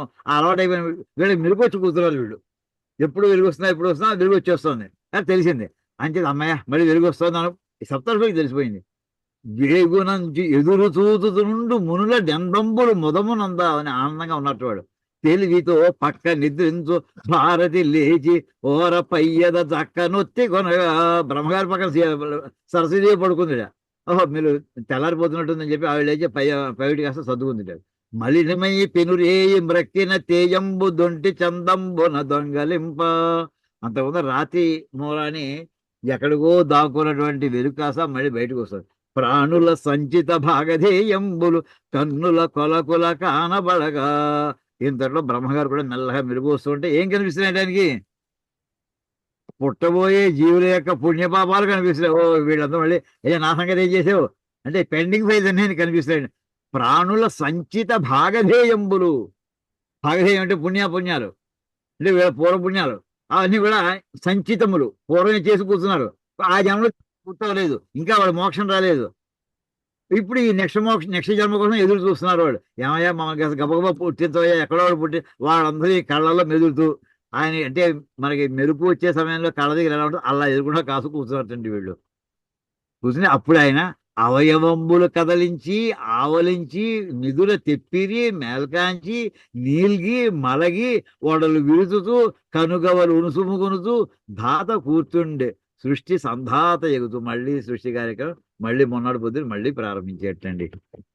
ఈ రకంగా మనకి అంటే బ్రహ్మగారు కూడా మనలాగే ఒక జీవుడిలాగా ప్రవర్తిస్తాడు ఆయన కాలమానంలో, బ్రహ్మగారి కాలమానంలో అంటూ మనకి ఈ రకంగా చెప్పేటటువంటి ఇక్కడ మనకి ఈ మత్స్యావతారం అనేటువంటి కథలో ముఖ్యంగా మనకి జరిగినటువంటి విషయాలని ఏమి తెలిసాయంటే ఆయన ఎందుకు మత్స్యావతారాన్ని ఎత్తవలసి వచ్చింది. సృష్టికి జరగబోయేటటువంటి సృష్టి అంటే విశ్వంలో జరగబోయేటటువంటి దాంట్లో ధర్మ సంస్థాపన అంటే ఉన్నది నిలబెట్టుట. ఆ ఉన్నది మురిగిపోకుండా నానిపోకుండా ఉంటుంది, అది కూడా ధర్మ సంస్థాపన భాగం. అలాంటి దానికోసం విత్తన రూపంలో అంటే దాన్ని మళ్ళీ సూక్ష్మ రూపంలో బీజ రూపంలో ధర్మాధర్మ అన్నింటినీ కూడా జాగ్రత్త చేసి జ్ఞానము సర్వనాశనం అయిపోయింది ఇంక లేదు అనే మాట లేకుండా ఎప్పుడూ ఉంటుంది. సూక్ష్మ రూపంలో ఉండొచ్చు, సూక్ష్మ రూపంలో ఉండొచ్చు, స్థూల రూపంలో ఉండొచ్చు అని ఆ రకంగా ఇతను శ్రీ మహావిష్ణువు మత్స్యావతారాన్ని చేసిన దాంట్లో మనం అనుకున్న అన్ని పాయింట్స్ కవర్ అయ్యాయండి. ఇప్పుడు దీని ఫలశ్రుతి చెప్తాడు. జన విభుండు తపసి సత్యవ్రతుండును మత్స్యరూపునైన మాధవుండు సంచరించినట్టే సదమలాఖ్యానంబు వినినవాడు బంధ విరహితుండు. ఈ కథ ఎవరైతే వింటారో వినినవాడు బంధ విరహితుడు, ఏ రకమైనటువంటి లౌకిక బంధాలు కూడా వీళ్ళకి ఉండవు అని హామీ ఇస్తున్నాడండి. భాగవత పురాణ కథ చెప్పినటువంటి సుఖమహర్షి చెప్తున్న మాట అండి, అద్భుతమైనటువంటి. ఎవరట? జనవిభుడు అంటే రాజు అయినటువంటి తపసి అంటే రాజర్షి. జనవిభుడు తపసి అంటే రాజర్షి, రాజు ప్లస్ ఋషి. సత్యవర్ధుడు మత్స్యరూపైన మాధవుడు సంచరించినట్టే శ్రీ మహావిష్ణువు తిరిగినటువంటి మత్స్య రూపంలో శ్రీ మహావిష్ణువు తిరిగినటువంటి ఈ కథని ఇంకా ఎటువంటిది సదమలాఖ్యానంబు. అదో ఎన్ని పదాలని చూడండి, సత్ ప్లస్ అమల ప్లస్ ఆఖ్యానము. సత్ అంటే ఇది ఆఖ్యానం అంటే కథ, ఈ సత్తుతో కథండి. సత్ కథ అదొకటి, అమల కథ. సత్ కథ అంటే అద్భుతమైనటువంటి సత్పురుషుడికి సంబంధించినటువంటి పుణ్యప్రదమైనటువంటి సత్కథ, మంచి కథ. అమల కథ నిర్మలమైనటువంటిది, ఎక్కడ ఏ దోషం లేనటువంటిది. అమలాపురం అంటుంటే అదే అనిపిస్తుంది. ఆ పేరు చూస్తే అమలాపురం అంటే ఎంత నిర్మలంగా ఉండాలో కదా, రోడ్లన్నీ ఇలా ఉన్నాయట అని అప్పుడప్పుడు అనిపిస్తుంటుంది. తదు అమలాఖ్యానంబు. ఏమండి అంటే సత్పురుషుల యొక్క మనం తీసుకుంటే సాధు పురుషులకి సంబంధించినటువంటి కథ. పరిత్రాణాయ సాధు నాకు మనకి కనిపిస్తుంది. సప్తఋషులు రక్షించాడు, ఈయన్ని రక్షించాడు, సత్యవ్రతుడిని రక్షించాడు. ఒకరిని రక్షిస్తే అది చెప్తాడు, ఎవరిని రక్షిస్తే మొత్తం అందరినీ రక్షించేటట్టు వాళ్ళని రక్షించాలని ప్రయత్నించాడు లౌకికంగా. పుట్టబోయేటటువంటి వాళ్ళలో కూడా మళ్ళీ వీళ్ళ యొక్క పుణ్యగతులన్నీ కూడా ఉండడం కోసం వాళ్ళందరినీ రక్షించాడు. జీవరాశికి కావాల్సినటువంటి మళ్ళీ శాకంభరి రూపంలో మళ్ళీ వాళ్ళు రాబోయేటటువంటి వాళ్ళకు కూడా ఏవి కావాలి, వాళ్ళ వంకాయ అన్ని కూడా విత్తనాల రూపంలో మళ్ళీ సిద్ధం చేసి పెట్టాడు. అంటే ఎక్కడా సృష్టికి భంగము కానటువంటి సాధునాం పరిత్రాణాయ. వాళ్ళకి రేపు పొద్దున సత్పురుషుడే, త్యాగరాజు కావచ్చు, ఇంకోటి కావచ్చు, వాడు భోజనం కావాలి కదా, భిక్ష కావాలంటే ఎవరు అన్నం వడ్డించి పెట్టాలి కదా, కూర పులుసు ఏదో పెట్టాలి కదా, అది ఎక్కడి నుంచి వస్తాయి మళ్ళీ వాడి విత్తనం లేకపోతే. అవన్నీ కూడా మనకు కావాల్సిన అన్ని ఏర్పాట్లు సిద్ధం చేసి జాగ్రత్త చేసి పెట్టి పెట్టాడండి. అలాంటి ఈ కథను విన్నటువంటి వాడు బంధరహితుడు అవుతాడయ్యా. అంటే ఇక అజ్ఞానం నుంచి దాటేసి మోక్షానికి వెళ్ళేటువంటి మార్గానికి చిత్తశుద్ధి ఏర్పడుతుంది. హరి జలచరావతారము పరువడి ప్రతిదినము చదువ పరమ పదంబున్నరుడు ఉందు వాని కోర్కులు ధరణీశ్వర సిద్ధి పొందు తథ్యము సుమ్మి. ఓ పరీక్షణ్ మహారాజా, ఇది తథ్యము, ఇది perfectly truth, always truth, eternal truth, ఇది జరిగి తీరుతున్నట్టే. ఎవరైతే శ్రీ మహావిష్ణువు యొక్క మత్స్యావతారాన్ని పరువడి పట్టుదలతోటి ప్రతిదినం కూడా రోజు చదువుతూ ఉంటారు, పరమపదంబున్ నరుడు పొందున్, మోక్షాన్ని పొంది తీరుతాడు.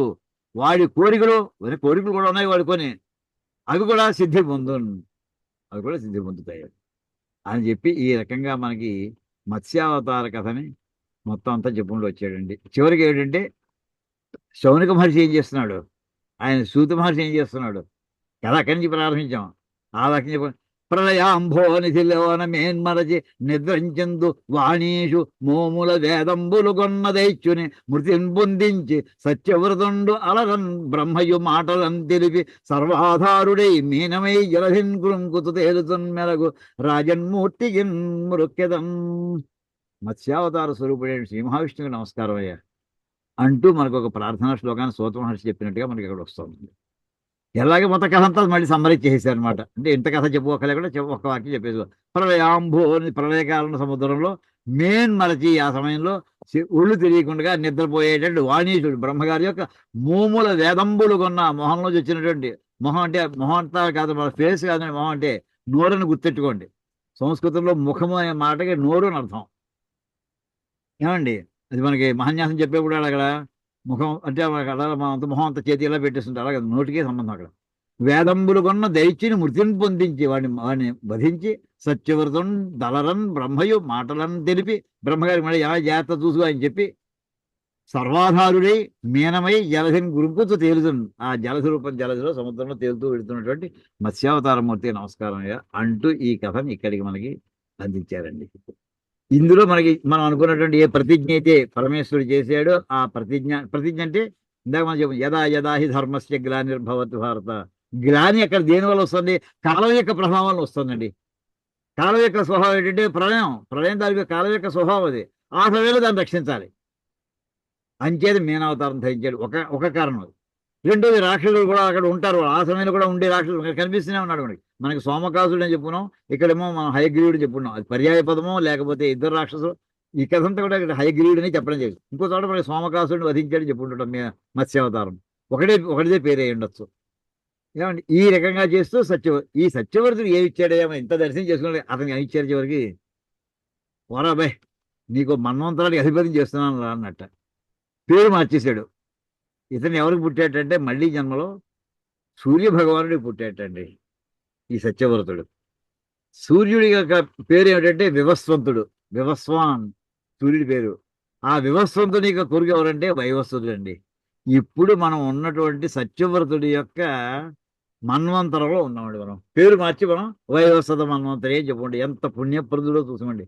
మత్స్యావతార రూపంలో ఉన్న శ్రీ మహావిష్ణువుని గుర్తించి, ఎవరో చెప్పలేదు కదా, తానే గుర్తించి, ఆయన కాదంటుంటే అవునో కాదో అంటుంటే, సముద్రం పడేసేవంటుంటే కాదయ్యా నువ్వు శ్రీ మహావిష్ణువుని గుర్తించి తన జ్ఞానంతో భక్తితో సేవించుకున్నటువంటి పరమేశ్వరుడే రక్షించబడినటువంటి సత్యవర్తుడు పేరు మార్చినటువంటి వైవస్వత మనంతో ఉన్నటువంటి మనందరం ధన్యులమయ్యా. అది మత్స్యావతారం. ఆ రెండు శ్లోకాలు సంపూర్ణమైనటువంటి అనుగ్రహం మనకి లభించుగాక అని ప్రార్థించుకుంటాం ఈ అవతార కథతోటి. హర నమః పార్వతీపతయే, హర హర మహాదేవ.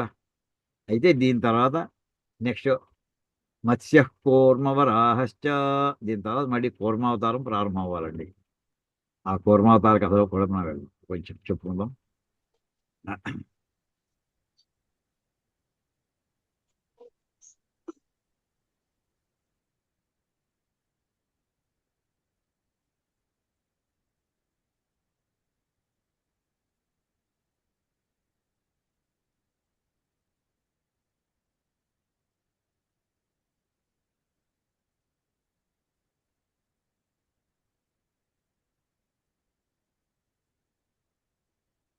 కూర్మావతారం అంటే డైరెక్ట్గా కూర్మం కాకుండా ముందర నుంచి జరిగిన సంఘటనలు మనం కొన్ని చెప్పుకుంటే అప్పుడు అసలు కూర్మావతారం యొక్క మనకి ఆ వర్ణన్ని ఎంజాయ్ చేయగలుగుతామండి.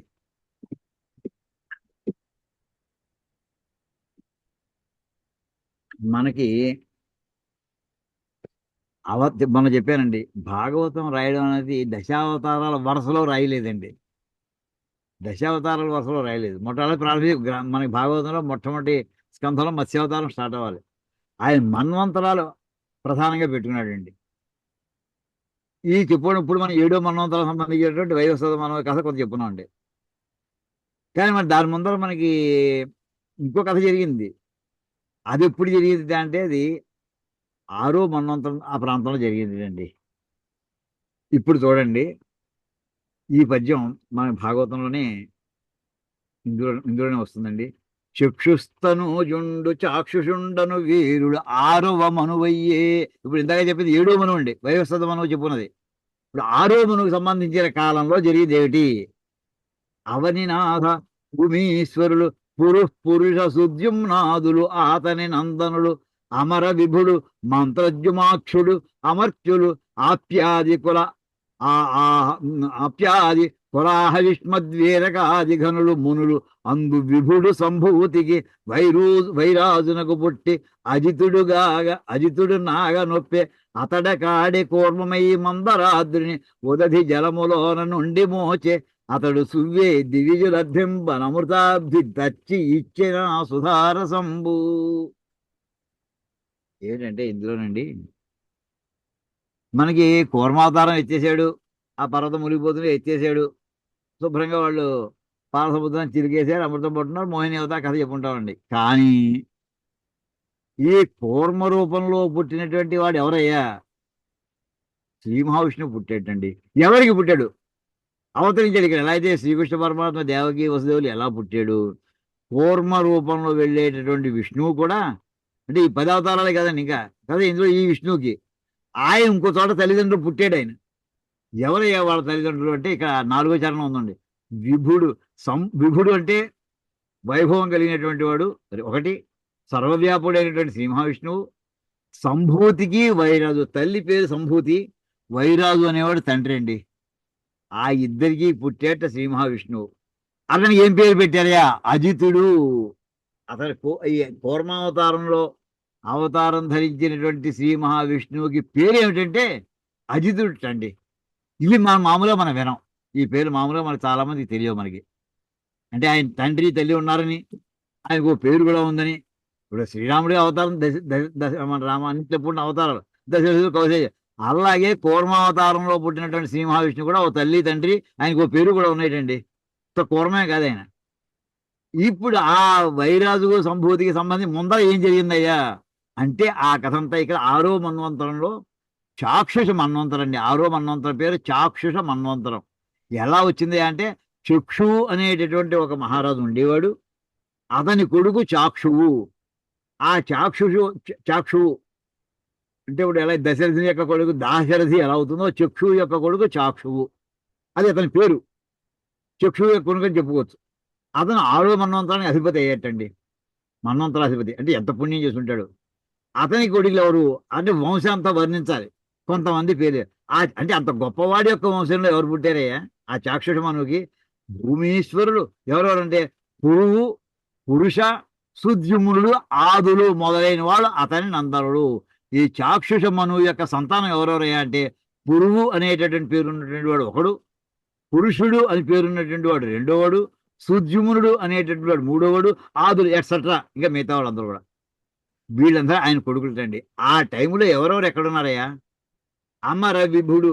అప్పుడు ఈ పదవులు ఉన్నాయి సరే, ఇంద్ర పదవి, సప్తర్షి పదవులు ఇవన్నీ ఉన్నాయి కదా. ఆ మన్వంతరంలో ఇంద్రుడు ఎవరయ్యా అంటే ఇంద్రుడు అంటే ఇంద్ర పదవి అండి, ప్రైమ్ మినిస్టర్ అర్థం అండి. ప్రైమ్ మినిస్టర్ పోస్ట్కి అది పెర్మనెంట్ గా ఉంటుంది. జవహర్లాల్ నెహ్రూ కావచ్చు, లాల్ బహదూర్ శాస్త్రి కావచ్చు, ఇంకోటి కావచ్చు, ఇందిరాగాంధీ కావచ్చు, మోడీ కావచ్చు, ఇంకోటి తర్వాత రావచ్చు. ఆ పదవి మాత్రం శాశ్వతం. అలాగా ఇంద్ర పదవి అలంకరించిన చాక్షుష మన్వంత సమయంలో ఇంద్ర పదవిని అలంకరించినటువంటి మహానుభావుడి పేరు ఎవరు? అతని పేరు మంత్రజుముడు అనేవాడు ఇంద్రుడు అండి. మరి ఈవేళ ఎవరయ్యా? ఇప్పుడు వైవస్వత మన్వంతలో మనకి ఇంద్రుడి పేరేమిటి? ఈవేళ పురంధరుడు అండి. ఈవేళ మనకి పరిపాలిస్తున్నటువంటి ఇంద్రుడి పేరు పురంధరుడు. ఇంకేదండి మనం అప్పుడప్పుడు పూజ చేసేవాడు ప్రారంభంలో చూడండి, శ్రీ లక్ష్మీనారాయణాభ్యాం నమః ఉమామహేశ్వరాభ్యాం నమ, వాణి హిరణ్యగర్భాభ్యాం నమ, శచి పురంధరాభ్యాం నమ అంటామని. ఆ పురంధరుడు ఇంద్రుడండి, శచీదేవి అతని భార్య. ఈ పురంధరుడు అని పేరు కలిగినటువంటి ఈ వేళ ఉన్న ఇంద్రుడు ఎవరైతే ఉన్నారో అతని భార్య పేరు శచీదేవి. ఆ వేళ 6వ మన్వంతరంలో ఇంద్రుడు ఎవరంటే మంత్రజుముడు. మరి సప్తర్షులు ఎవరయ్యా? ఇంకా దేవతలు ఎవరు అంటే మన అగ్ని, కుబేరుడు వేళ ఉన్నారు. ఆ వేళ ఎవరు? వాడు అమర్త్యుడు, ఆప్యాది కులము. వీళ్ళంతా కూడా ఆప్యాది కులం అంటే ఆప్య ఇలాంటి ఆకుల మొదలైనటువంటి చాలా మంది ఉన్నారండి. వాళ్ళందరూ మిగతా అష్టదిక్పాలకుడు అలాంటి వాడు. మరి సప్తర్షుల పేర్లు ఏమిటి? ఈవేళ సప్తర్షులు అంటే మనకి ఎవరు? మన భరద్వాజ, అత్రి చెప్పుకుంటూ వస్తుంటామండి. ఏమండి ఆవేళ ఎవరంటే హవిష్మతు, వీరకుడు, ఆదిఘనుడు. హవిష్మత్ అనేది ఒక మహర్షి పేరుటండి. వీరకుడు అనేది ఇంకొక మహర్షి పేరుటండి. ఆది ఎట్సెట్రా ఇలాంటి ఘనులు వాళ్ళ మునులు. ముని అంటే సప్తర్షులని, మహర్షులని. ఆవేళ ఆ సమయంలో అక్కడ ఉండేటటువంటి ఒక రాజుగారి పేరేంటయ్యా? ఆయన పేరు వైరాజు. ఆయన భార్య ఎవరు? సంభూతి. ఆయనకి పుట్టినటువంటి వాడి దగ్గర పుట్టినవాడు ఎవరు? విభుడు అంటే ప్రభు అయినటువంటి శ్రీ మహావిష్ణువు. ఎలా పుట్టాడయ్యా? పేరేమిటయ్యా? అజితుడు. ఆయన ఇప్పుడు ఓడిపోవడం అనేది ఉండదు అర్థం ఒకటి. ఆయన పేరు అజితుడు నాగన్ ఒప్పెన్. అజితుడు అని చెప్పి పేరుతో పిలువబడేవాడిగా ప్రకాశిస్తూ ఉండేవాడు. అతడకాడే కూర్మమై మందరాద్రిని ఉదది జలములోన నుండి మోచే, సముద్రంలో నుంచి. ఇదంతా ఎవరు చెప్తున్నారండి? ఎవరు చెప్తున్నారు ఇదంతా కూడా? శుక మహర్షి పరీక్షిత్తు చెబుతున్నటువంటి కథ. సంక్షిప్తంగా ముందు ఇంతే అన్నాడు. అతను అంటే వంశాల వర్ణన చేయాలి, మన్వంతరాల వర్ణన చేయాలంటే వాళ్ళ ఫలానా వాడికి వీడు పుట్టాడే, వాడు పుట్టాడే, వాడు ఇంకోటి పుట్టాడే అని చెప్పి ఈ రకంగా పుట్టినటువంటి అజితుడు పుట్టాడయ్యా. అతడే కదయ్యా మందర పర్వతాన్ని ఎత్తేసి సముద్రంలో మధించుకోమని చెప్పేశాడు అని ఒక మాట వదిలేశాడండి. అప్పుడు పరీక్షిత్తు పడుతున్నాడు. ఏమిటయ్యా ఏదో కొత్త కథ చెప్తున్నావు? సముద్రం పట్టణం మందర పర్వతం ఉందో ఆ కథ అంతా నాకు వివరంగా చెప్పు అనేప్పటికీ ఇప్పుడు ఈ వాక్యం తర్వాత మనకి కూర్మావతార కథ వర్ణన ప్రారంభమవుతుందండి. ఇక్కడ ఆ లింక్ సెంటెన్స్. అతడు కాడే కూర్మమై మందరాద్రిని. ఆ అజితుడే, పైన చెప్పినటువంటి అజితుడే కూర్మం రూపంలో. ఎవరు అజితుడు? శ్రీ మహావిష్ణువే. ఆ శ్రీ మహావిష్ణు కూర్మావతార రూపంలో మందరాద్రిని, మందర పర్వతం ఉదది జలములోన నుండి, సముద్రము నీటిలో నుంచి మోసాడయ్యా. అతడు సువే. మళ్ళీ ఆ శ్రీ మహావిష్ణువే. మళ్ళీ ఎవరు? అతనే. మళ్ళీ అజితుడే. అతనే మళ్ళీ జగన్మోహిని కేశవస్వామి లాగా ఆ కేశవుడు మళ్ళీ వచ్చాడు ఆయన.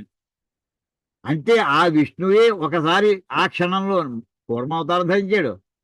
అమృతం వచ్చేది అది చిరుక్కోమన్నాడు.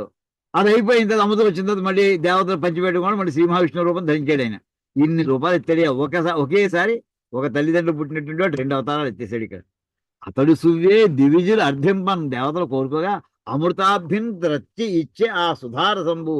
ఆ సుధారసం అంటే అమృతాన్ని వాళ్ళకి త్రచ్చి ఇచ్చే, వాళ్ళకి పాళ్ళు వేసి వాళ్ళకి ఇచ్చి సంతోషపెట్టాడు కదయ్యా.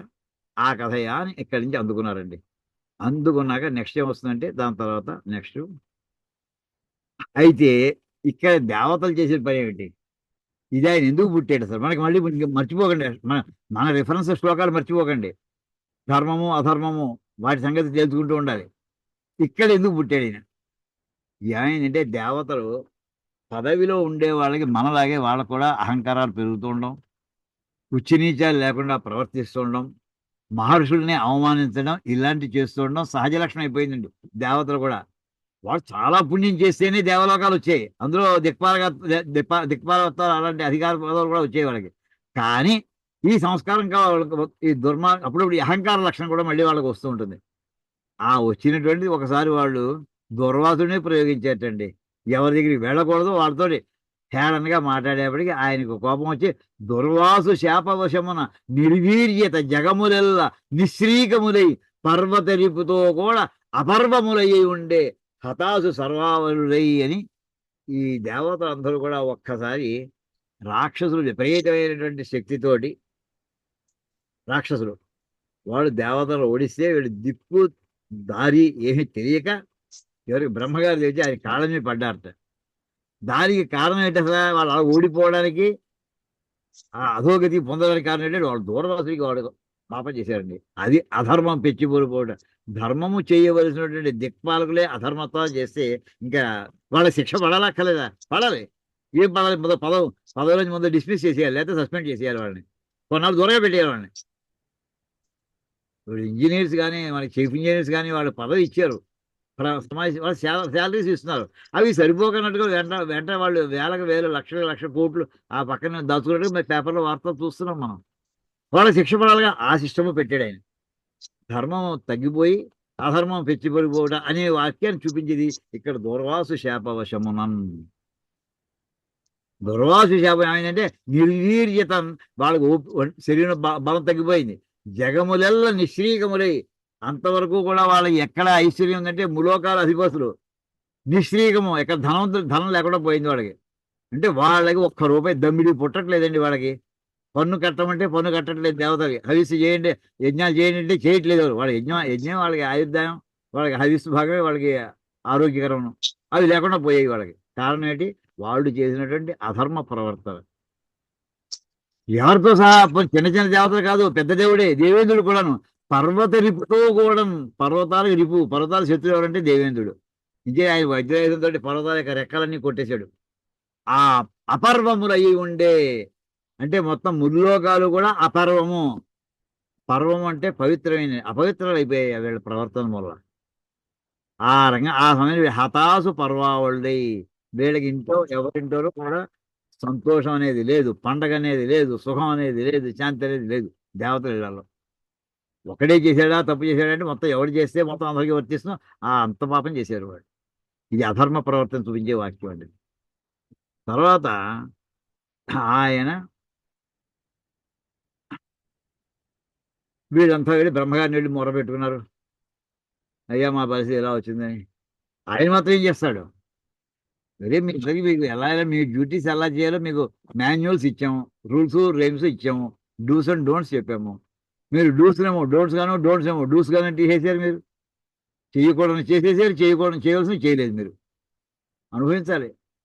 కానీ మమ్మల్ని క్షమించమని అడుగుతున్నారు కనుక నేను కూడా సమర్థుని కాదు, ఆ పరమేశ్వరుని శ్రీ మహావిష్ణుని కోరుకోవాలి అని చెప్పి వాళ్ళందరూ వచ్చి బ్రహ్మగారిని ప్రార్థిస్తే బ్రహ్మగారు కాసేపు ధ్యానంలోకి వెళ్ళి శ్రీ మహావిష్ణుని ధ్యానం చేసుకున్నట్ట. ఆయన మాత్రం వెంటనే లొంగుతాడు ఏంటి? చేయగా కొంతసేపు శ్రీ మహావిష్ణువు ధ్యానంలో కనిపించేటండి బ్రహ్మగారికి.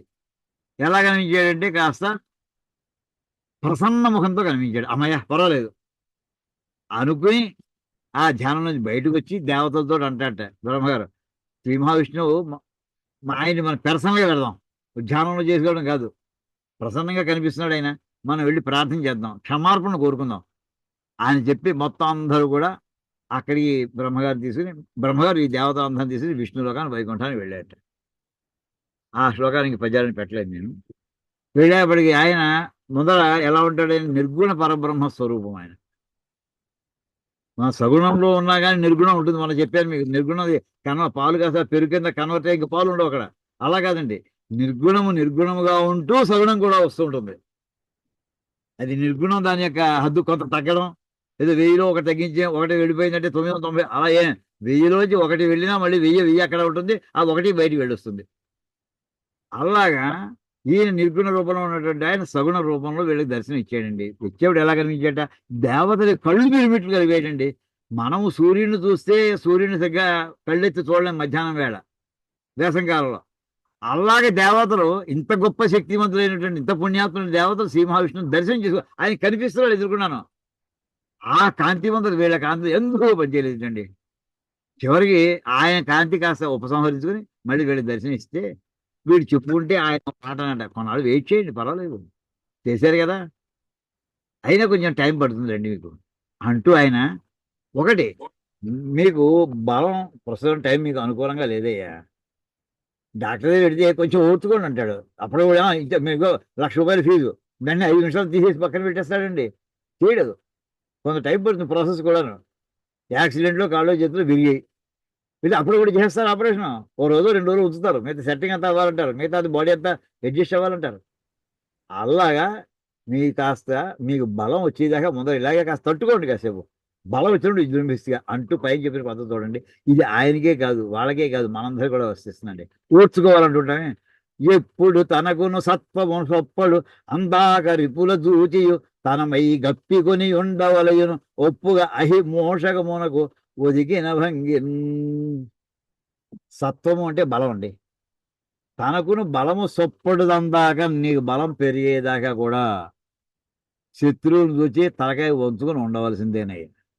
రిపులం చూచియు శత్రువు చూసిన వెంటనే వాడిని విష్ణుమూర్తి దర్శనం కొట్టేయండి, అలా ఏమీ కాదు. విష్ణుమూర్తి దర్శనం కొట్టమని చెప్పలేదు ఆయన, ఆగమని చెప్పాడు ఆయన, అనుభవించమని చెప్పాడు, తలకాయ వంచుకొని ఉండమని చెప్పాడు ఆయన.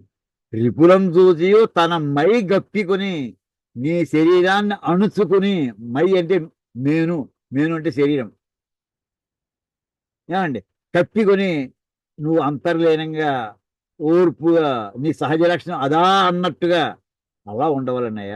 ఎలాగా అంటే ఉదాహరణ చెప్తున్నాను. అహి మూషకమునకు ఒదిగిన భంగిన్. ఒక పాము ఎలకని పట్టుకోవాలనుకుంటుందండి. ఎలక దూరంగా ఉంది, పాము ఎక్కడుంది, గబగబా వెళ్ళి మీద పడిపోదు. అలాగే పెద్ద పులి ఓ 10 గజాల దూరంలో దానికి ఆహారం కావాల్సిన లేడు ఏదో అక్కడ ఉంది, వెంటనే వెళ్ళిపోయి దూకేదు, అది పారిపోకుండా ఉండేది దూరం చూసుకుంటుంటుంది. ఈ ముందర చూసినటువంటి ఎలక అది మూషకం, మూషికం అంటాం మూషకం అంటారు ఏదైనా ఒకటి. అది కదలకుండా ఏమరపాటులో ఉండేటటువంటి పరిస్థితి వచ్చేంత వరకు కూడా పాము తన పడగని నొక్కి పెట్టి సాధారణమైన గడ్డి పరగలా పడి ఉంటుందయ్యా. సమయం ఇంకా దానికి రాలేదు కనుక ఆ మాట చెప్తున్నానండి. అహి అంటే పాము మోషకమునకు ఒదిగిన భంగిన్. దేని ముందర వంగిపోయింది అది? ఎలక ముందర పడగని వంచుకొని కూర్చొని ఉంది. ఎంచేత ఇంకా టైం రావాలని. అలాగే మీరు కూడా కొన్నాళ్ళు వెయిట్ చేయండి, వచ్చినప్పుడు అప్పుడు మీరు పడగ విప్పి రాక్షసుని దండయాత్ర ఎదిగారు అని ఆ రకంగా తీసుకుని చెప్తాడండి. అని చెప్పి అమృతోత్పాదన యత్నం, దీని ఆ టైంలో మీరు ఏం చేయాల్సిందండి, దీనికోసం పెద్ద ప్రాసెస్ ఉంది, ఈజీ కాదు మీ ప్రాబ్లం సాల్వ్ అవ్వడానికి. అమృతోత్పాదన యత్నము విమలమతిని చేయుట ఒప్పు వేల్పులు వినుడు ఈ అమృతంబు ద్రావి జంతువులు అమృతగతిని బ్రతుకుతుండును ఆయుర్వృద్ధిన్ అంటాడండి ఇక్కడ. చేయవలసిన ఏంటంటే అమృతోత్పాదన యత్నము, అమృతాన్ని పుట్టించుట అనే ప్రయత్నము. విమలమతిన్ అనుమానము లేకుండా, నిర్మలమైన మనసు అంటే నిర్మలం అంటే అనుమానాలన్నీ కూడా మన మనసుని కలుషితం చేస్తాయి. అనుమానం లేకుండా ఉంటే నిర్మలంగా ఉందని అర్థం అండి.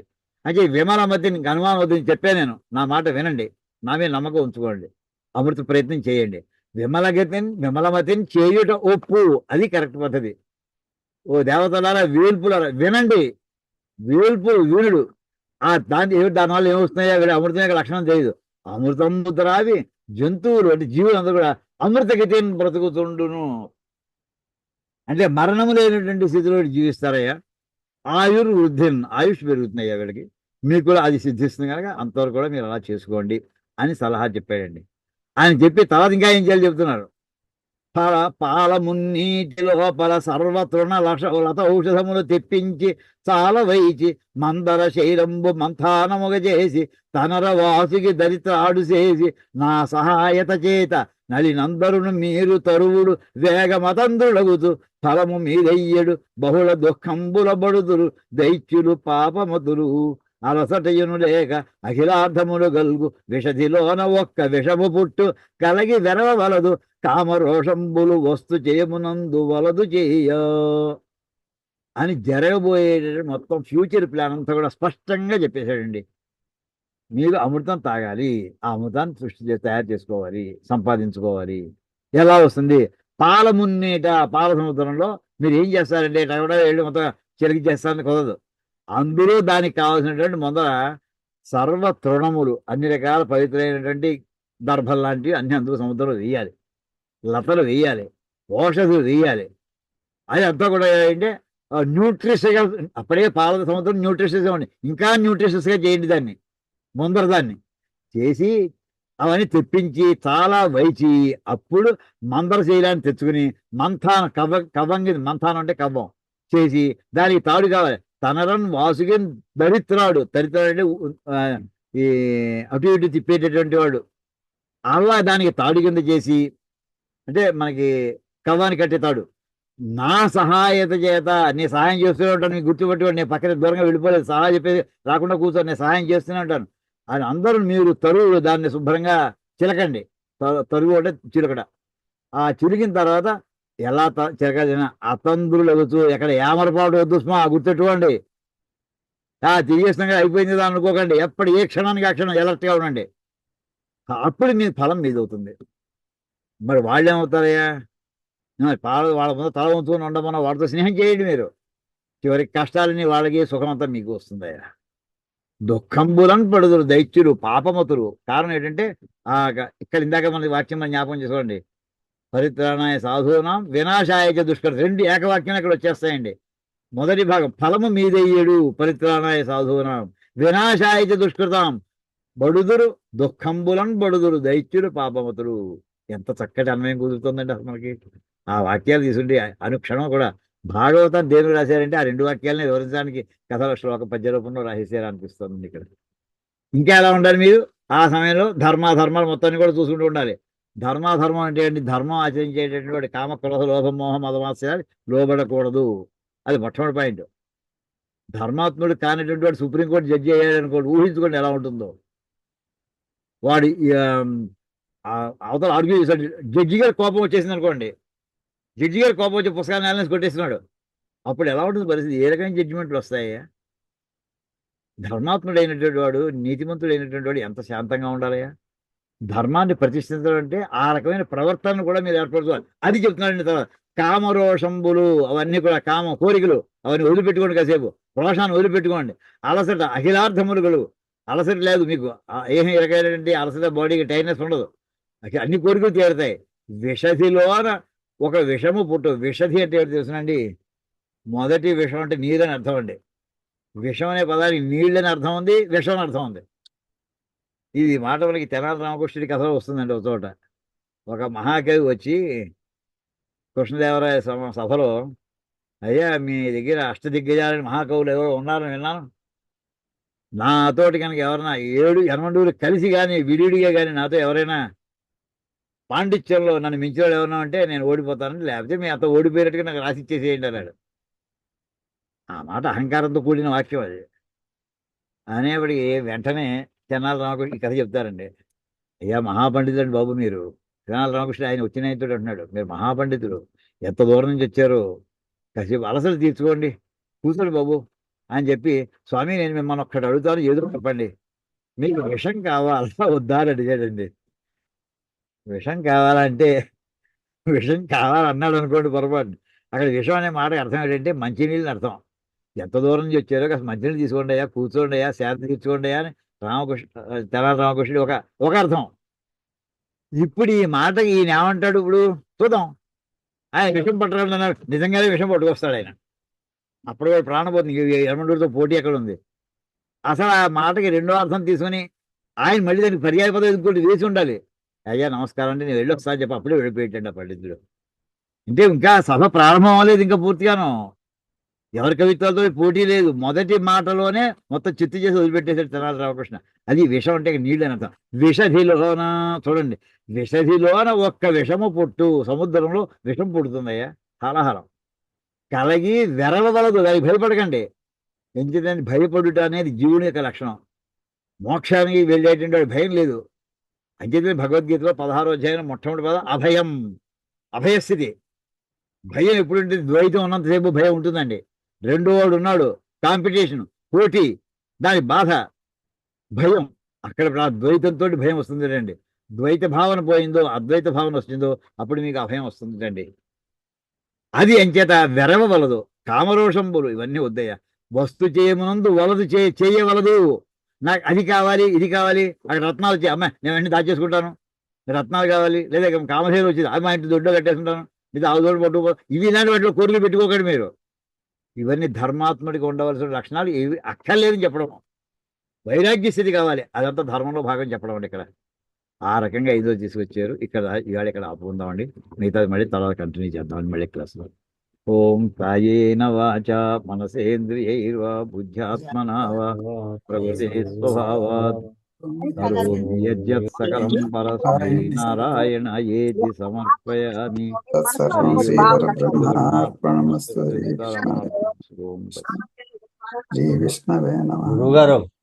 గురుగారు అయ్యా చిన్న సబ్మిషన్ ఇస్తాను మీకు, కొంచెం భావించద్దు. ఏమండి? చిన్న సబ్మిషను. ఆ, చెప్పండి. ఇప్పుడు మనకి పాట చదువు మధ్యలో గీతలు పడుతున్నాయి కదా, అవునండి. ఆ, అది కావాలని పడట్లేదు. అది ఏమవుతుంది, మనకి దీంట్లో ఎడిటింగ్ కండిషన్ వస్తుంది. ఆ, అంటే మీరు ఈ డిస్ప్లే పెడుతూ ఉంటారుగా మాకు, అవును. ఈ చదివే శ్లోకం అయితే పెడుతూ ఉంటారు కదా, అవును. అది ఒకసారి మాకు పైకి కింద కనుక మేము కొంచెం పైకి కవిపితే వస్తుందేమో అని చేతితో కలుపుతూ ఉంటారు తెలియక, అప్పుడు గీత పడుతూ ఉంటుంది అనమాట. అయితే మన ఓకే. సభ్యులందరూ కూడా తెలియజేస్తుంది, దాన్ని ఎవరు టచ్ చేయొద్దు. మన గురువు గారు చేస్తేనే అది జూమ్ అవుతుంది, లేకపోతే మనం ఏం కలపలేం వారు పెట్టిన స్క్రీన్ ని. ఓకే అండి, థ్యాంక్ యూ సార్. కానీ వారికి మాత్రం ప్రాబ్లం కలుగుతూ ఉంటుంది మనం చేయడం మూలకంగా. పెద్దలందరూ క్షమించాలి, నేను అడ్వాన్స్ తీసుకున్నానని. సంతోషం. అది అది అది ఎవరు చేయగలిగిందో మనకు కనపడుతుందండి స్క్రీన్ మీద.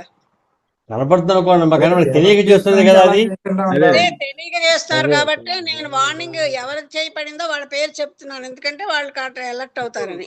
అంటే వాళ్ళకు కూడా తెలియదన్నమాట గీత పడుతుందని. అదే అది అదే కొంచెం అది కొంచెం ఎక్స్పాండ్ చేసుకుందాం అనుకుంటూ ఉంటారు. సరే అండి, అవును. విషయం అది దాంతో చెప్పారు. సంతోషం. అదే విషయం చెప్పారు. అంజనా భావించద్దు గురువు గారు. సంతోషం అయ్యా, నమస్కారం. అది ఉంటా గురువు గారు, బయటికి వెళ్ళాలి పని మీద. ఏం పర్వాలేదు. విషయాలను ఇది మీద నీ రాత్రి 7వ దినమున అని చెప్పేసి మొదలెట్టుకున్నాం మనం ఇవాళ 7వ దినమున. అవును. ఇవాళ 5వ రోజేనా, 7వ రోజు కదా? తర్వాత పరీక్షిత్తుకి ఏంటంటే నువ్వు 7 రోజులు మాత్రమే బతుకుతావని ఒకటి చెప్తాడు. ఆ, సూర్య భగవానుడికి 7 అశ్వాలు ఉంటాయి. ఏమిటి 7 తల ప్రత్యేకత ఏమైనా ఉందా? ఏం 7 మీకు దినాలు మీరు చెప్తుంటే అలా అనిపిస్తుంది. సప్తధామ అంటే సప్తధామాల్లో బదరీనాథ్ కూడా సప్తధామాల్లో ఒక ధామం అండి. గురుగారు నమస్కారం. రాఘవేంద్ర నమస్కారం. మామూలుగా మాటల్లో అనుకుంటా, నారు పెట్టినవాడు నీరు పోయాడా అని. నారు ఎప్పుడు పెట్టాడా అనుకున్నాం. ఇలా షిప్ లో తీసుకెళ్లి జాగ్రత్త చేసి మళ్ళీ ఔషధాలు శాఖలు అన్ని మళ్ళీ భూమి మీద పునరుత్పత్తికి పెట్టారు. ఆయనే జాగ్రత్త చేసి పెట్టుకుంటున్నాడు ఆయన. అంత కేర్ తీసుకున్న అతను మీకు మనకు బెంగెందుకని చాలా అద్భుతంగా ఉంది. గురుగారు, అద్భుతమైన విషయాలు. గురుగారు ఒక విషయం అండి. నమస్కారం అండి. గురుగారు గంగాధరరావు అండి. చెప్పండి. ఇప్పుడు మీరు ఈ బ్రహ్మగారు ఒక ఈ రాత్రంతా ఆయనకి ఒక కల్పంలో పడుకున్నారు కదా, పగలంతా అయిపోయిన తర్వాత ఆ, మళ్ళా ఈ ఈ ఇదంతా కూడా ఈ మత్స్యావతారం జరిగిందంతా కూడా ఒక కల్పం అని అనుకోవచ్చా? రాత్రిగా మొత్తం మళ్ళీ మేలుకునే మత్స్యావతారం యొక్క అది చీకటి పడి వర్షం ప్రారంభించి ముందరే ప్రారంభమైంది, 7 రోజుల ముందర వర్షాలు అంతే కదా. మరి ఆ సత్యవ్రతుడికి చేతిలో పడింది కదా, 7 రోజులు చెప్పాడు కదా. అంచేత ఈ ఆ కల్పం మత్స్యావతారం జరిగిన అవతరించిన తర్వాత ఆయన ఆయుష్ తెలుగు 7 రోజులు పగలు, సాయంకాలం పూట ఉన్నాడు అనుకుందాం కాసేపు, తర్వాత రాత్రి అంతా ఉన్నాడు ఆయన. అంతసేపు ఉన్నాడు మత్స్యావతార రూపంలో. మరి తెల్లారిదాకా 7 రోజులని అనుకోవాలంటారా? అలాగా 7 రోజులు ప్లస్ రాత్రి. అదే అంటే ఇప్పుడు బ్రహ్మగారు నిద్రించుతున్నారు, ఆయన మళ్ళా మేలుకునే వరకు ఈ ప్రళయం ఉంది కదా. ప్రళయం ఉంది, మత్స్య రూపంలో ఆయన ఉన్నాడు. అదే అదే కాబట్టి వీళ్ళిద్దరు అంటే 7 రోజులు అంటే అలాగే 7 రోజులు మానవ రూపంలో, మన హ్యూమన్ క్యాలెండర్ అది. అక్కడ ఆ ప్రళయకాలం రాత్రి అంతా కూడా ఆ బ్రహ్మగారి టైము రాత్రి. అదే ఆ బ్రహ్మగారి ప్రళయకాలం ఒక రాత్రి అంతా కూడా ఇదంతా జరిగింది. ఉంది. అంత జరగడానికి సముద్రంలో ఉంది, అది మునిగిపోయింది అంతే. అదే గురుగారు, అంటే మన లెక్కల్లో చూసుకోవడం ఒక కల్పం అంతా జరిగింది. అదే కల్పం అంతా రాత్రి అంతా అంటే ఆ మత్స్యం యొక్క ఆయుష్ అంతా అడిగాం అనుకోండి. మామూలుగా మినిమం 1 నైట్, మినిమం బ్రహ్మగారి కాలంలో 1 నైట్ ఒక కల్పం. మన లెక్కల్లో చూసుకుంటే ఒక కల్పం అంతా జరిగింది. కల్పం ఆ బ్రహ్మగారి టైంలో ఒక రాత్రి, 1 నైట్ అలాగా. అదే అండి. గురుగారు నమస్కారం అండి. నమస్కారం శేఖర్. నేను శేఖర్ని మాట్లాడుతున్నానండి. చెప్పండి సార్. అయ్యా నేను మీకు ఒక శ్లోకం పంపించాను, కొద్దిగా నాకు చూస్తాను సార్. దానికి నేను ఇంకా టైం కుదరలేదు, చూస్తాను సార్, తప్పకుండా చూస్తాను. అది ఒక ప్రాక్టికల్ రిజల్ట్ జరిగింది. అది ఒక ఆవిడ బయటకు వచ్చారు ఆపరేషన్ నుంచి. ఓహో. ఆవిడ కంటిన్యూగా చదువుకుంది అది.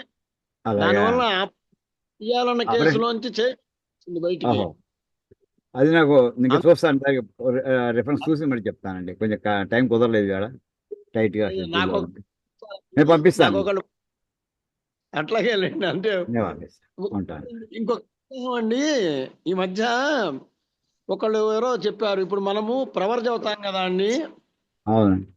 ఇప్పుడు ఆపస్తమ సూత్ర కృష్ణ యజుర్వేద శాఖాధ్యాయి అంటాం కదా అండి మనం. అవునండి. వాళ్ళు ఏమన్నారంటే కృష్ణ యజుర్వేద తైత్రీయ శాఖాధ్యాయి అనాలి అన్నారండి. అది కరెక్ట్. అది కరెక్టేనా అండి అది? అది కరెక్ట్. ఆ, మిమ్మల్ని అడిగి నిన్న అడుగుదాం అనుకున్నాను.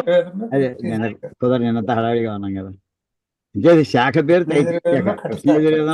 కృష్ణ యజుర్వేదంలో 101 శాఖలు ఉన్నాయండి. ఆ, ఏమని ఇప్పుడు ఏమని మీరు ఎక్కడున్నారు అన్నాను అనుకోండి, ఇండియాలో ఉన్నాను రైట్ ఆన్సర్ రైటా కదా. అవునండి. ఇండియాలో ఎక్కడున్నారండి నెక్స్ట్ క్వశ్చన్. నేను తెలంగాణలో ఉన్నాను. తెలంగాణలో ఎక్కడున్నారండి? హైదరాబాద్ ఉన్నాను. హైదరాబాద్ ఎక్కడున్నారు? మధురానగర్. ఇలా మనం చెప్పొస్తాం చూసారా. అలాగా నేను ఎదుర్వేద అధ్యాయిని అని చెప్పొచ్చు.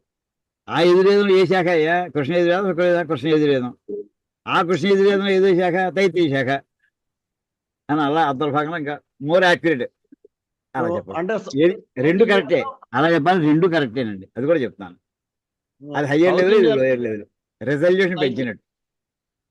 తైత్రీయ శాఖాధ్యాయి అనాలి మనం అని అన్నారు. అయితే అది అన్నం అది ఇంకా మోర్ రెజల్యూషన్ ఎక్కువ చేసినట్టు అనమాట. More accurate.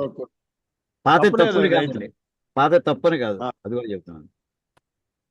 ఉంటానండి. అందరికీ ధన్యవాదాలండి. మరి ఉంటాను సార్. నమస్కారాలు. నమస్కారాలు. నమస్కారం గురుగారు. ధన్యవాదాలు గురుగారు. ఓకే.